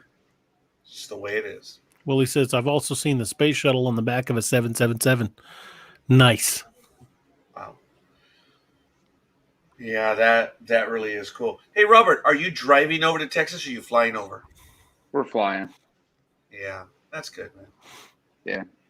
We're going all the way almost to the east side, down there, just outside of Houston.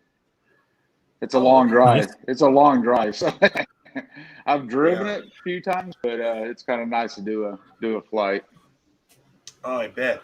What are you looking at? 2 hours, 2.5 hours? I think it's a 3-hour flight. A 3-hour, okay. So that makes St. Louis at 3.5 hours. Uh-oh. Was that DA? Did I hear your stomach right now? Yeah. Oh my God, that was his stomach. Yeah, told you I was getting hungry. Usually it's me, man. But no, it was me. All right, fair enough. I I thought I saw believe it. that sound is. I thought it was a dog man right behind you. Yeah, it might have been. Pretty sure that was a growl. You hear that voice. Feed me, Seymour. That's pretty good, dude. That's Well, go ahead. oh no, I was gonna say, well, DA, look, it's you, pal. You're the one that's hungry. Well, we're at the 3-hour mark. This is probably a good spot to wrap up. I mean, Oh, that was my stomach. Now, did you hear? I'm sorry. I thought that was my stomach. Nope, that was mine. It's getting a little. It's getting a little rowdy.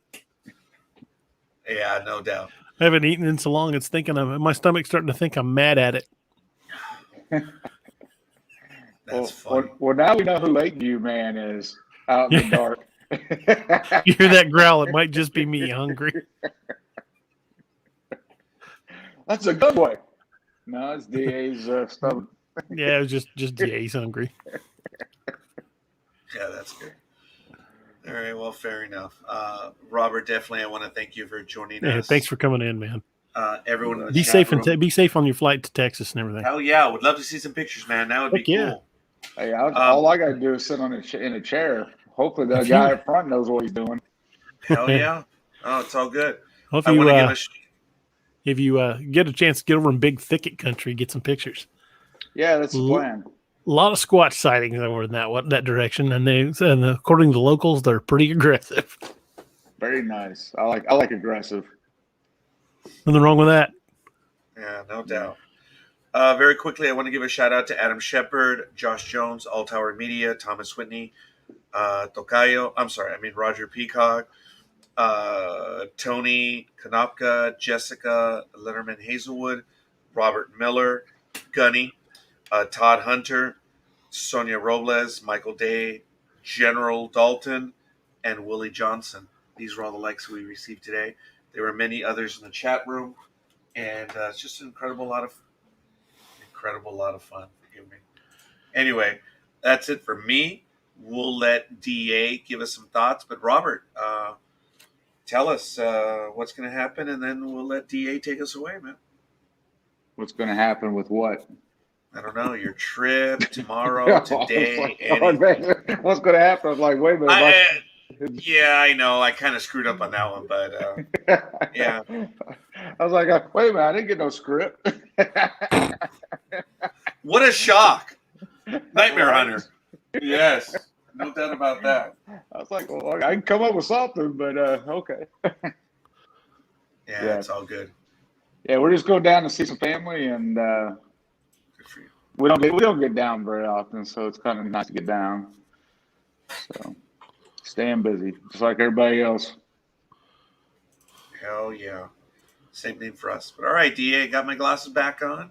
We're ready to make it happen. DARoberts.net. Check it out. Well, the two of you check your inboxes and Facebook. Yeah, I just saw the attachment. What are you sending? What porn am I getting? It's everything I have currently written on Nightmare Hunter. Oh, I'm reading that tonight. Thought I'd have you guys go over it and take a look at it. I also sent it to one other person. He should be getting it in his inbox. I just want to get some input on it. I'm going to be adding more to it tonight. But also at some point, I'll probably send both of you guys what I have on Wastelands, just to have you take a look at it and let me know what you think, because it is different. It is different.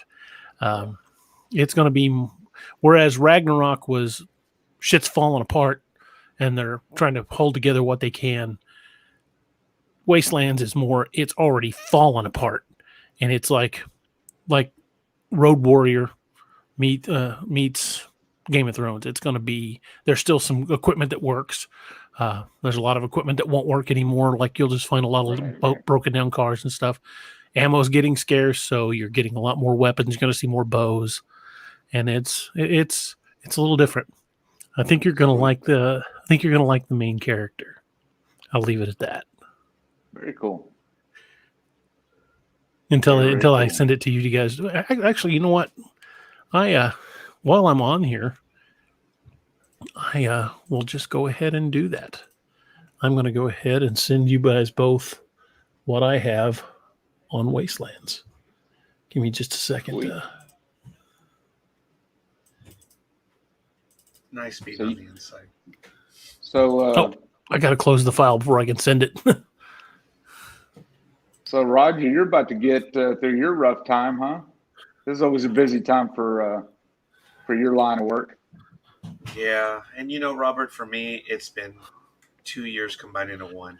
May 17th cannot get here fast enough. It's been since January of last year, nonstop. Well, if you two don't mind, I would like to assign the two of you some homework.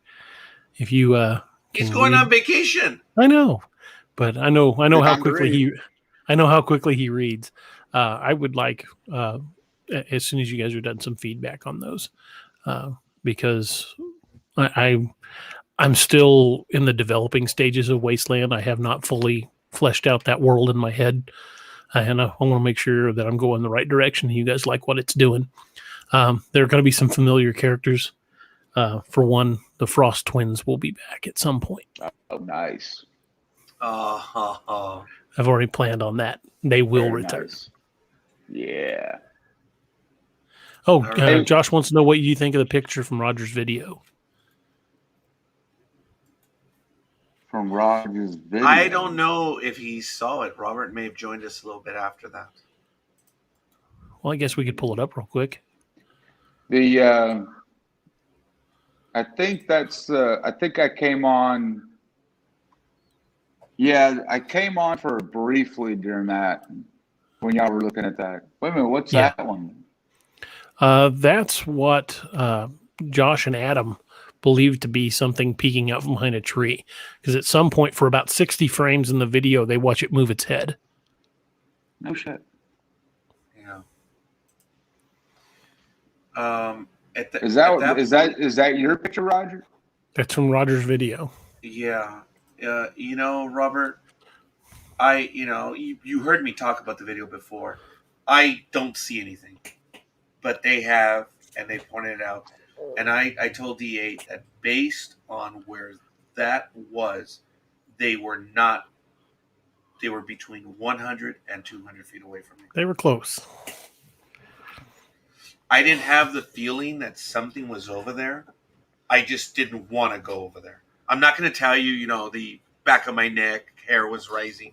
Yeah. No, it's just something that I didn't want to go over there because, as you guys all heard and as explained, I heard the sound coming into the car, and I pulled over because I stopped because I saw movement on the corner of my eye.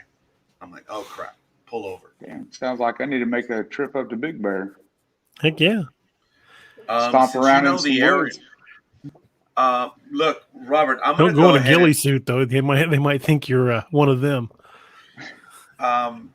It's Kind of growing a little longer. It's from the summit on Highway 38, Okay. and the summit is at about 8,800. So I'm going to find that spot, and it was within 30 minutes of the summit. No, it was probably even close. It was within 20 to 30 minutes of the summit. Heading, yeah. And even if I just follow the Google view, I'll be able to find it. Okay. So I'll get around to doing that. But go on vacation, and we'll see. But yeah, the images. Wow, that's crazy. Man, they're gonna follow that Versa. They're gonna follow that Versa home. Yeah, it's like bait. Don't be that way, Robert. It's like catnip for dogmen. Hey, didn't we read that in Lakeview where they followed old boy home? Mm-hmm. That's actually reported to have happened. Right. People that have gone out in the woods looking for him and that followed him home. I'm alone. You got the cats. You're fine. Tie two of the cat's tails like nunchucks and spin them at them. Just I actually saw that. It's like a hissing, spitting wheel of death coming at I'm its way. sorry, I actually saw that. Forgive me, Robert. What were you gonna say? The only thing you got to worry about is looking out the window and seeing a Wendigo having angry sex with your Versa. It's a little warm there for a Wendigo, though. You know what though? I would be pissed, but all I would say is Have at it. Fucker. It's all yours. Yeah, Thank have God at it. it's insured. Enjoy. You know what? I got 160,000 miles off that Versa. Thank God. That verse. Oof. I would love. That's funny, Robert. I would love to be sitting off to the side as he tried to explain that to his insurance agent. Insurance agent's like, what? Okay, before you say anything else, just watch the video. Yeah, That's what I would that'd tell be him. the That's saving what I would grace. You'd tell be like, oh, that's not right. Oh, that's you. I'd probably be saying, "Oh, hey, dude, that car took me to places." Yes, it oh did. my God. The Wait a minute, what- Wendigo. what Wendigo is- having sex with it. Jesus, Wait a minute. Robert. What is that behind you? Thank you. Nice try. I appreciate that. All right, you're going to be that guy too. All right, General. Oh, that's all I need. Now, you guys weren't here earlier when my daughter she got mad, she threw something and it hit some bottles, and I freaking jumped. I think actually everyone did because it was damn loud. Josh says you have the meow alarm. Oh, yes. Code for I have the pussy alarm. I know. I just lost our audience on that one. Cat chucks. Cat chuck. Yeah, dude, that's mean. But I did see it. That's why I snorted, because I actually did envision it. Oh, my God. That would be funny. That would be funny. Hell yeah. Nothing more lethal than whirling two cats of death. Wow. Yeah, all right. Beautiful. DA, On take that us note- away. Yeah, take us on- away. On that note, don't forget to tune in Saturday night for DAX Machina, when we'll have Nick Valente from the North American Dogman Project, and hopefully, these two guys will show up and can join in. If Robert will be on vacation, so he may not be. Maybe he'll give us some live footage from the big thicket area. I actually thought Want about to say that. goodnight. And also remember, Monday on the Nightmare Hunter, we will have MK Davis, and Tuesday we will have author. I didn't even write her name down. God dang it! I'm terrible. Oh, shit. Yeah. So did I. Sarah Gilbert. Sarah Gilbert. Roberts. Yeah, Sarah Gilbert Roberts, but Sarah Gilbert, author. She'll be joining us on Tuesday to talk about her paranormal experiences, and we'll give you more heads up after that, and we'll also be talking more about the possible convention and new books coming out, hopefully very soon in the near future. And I appreciate every one of you for all your support and help, and all the kind words people have said about the books over the years.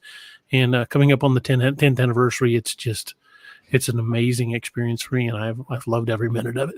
And I'm blessed to have met all of you. So guys, be safe, and see you guys on Saturday on DAX Machina. Y'all have a good night.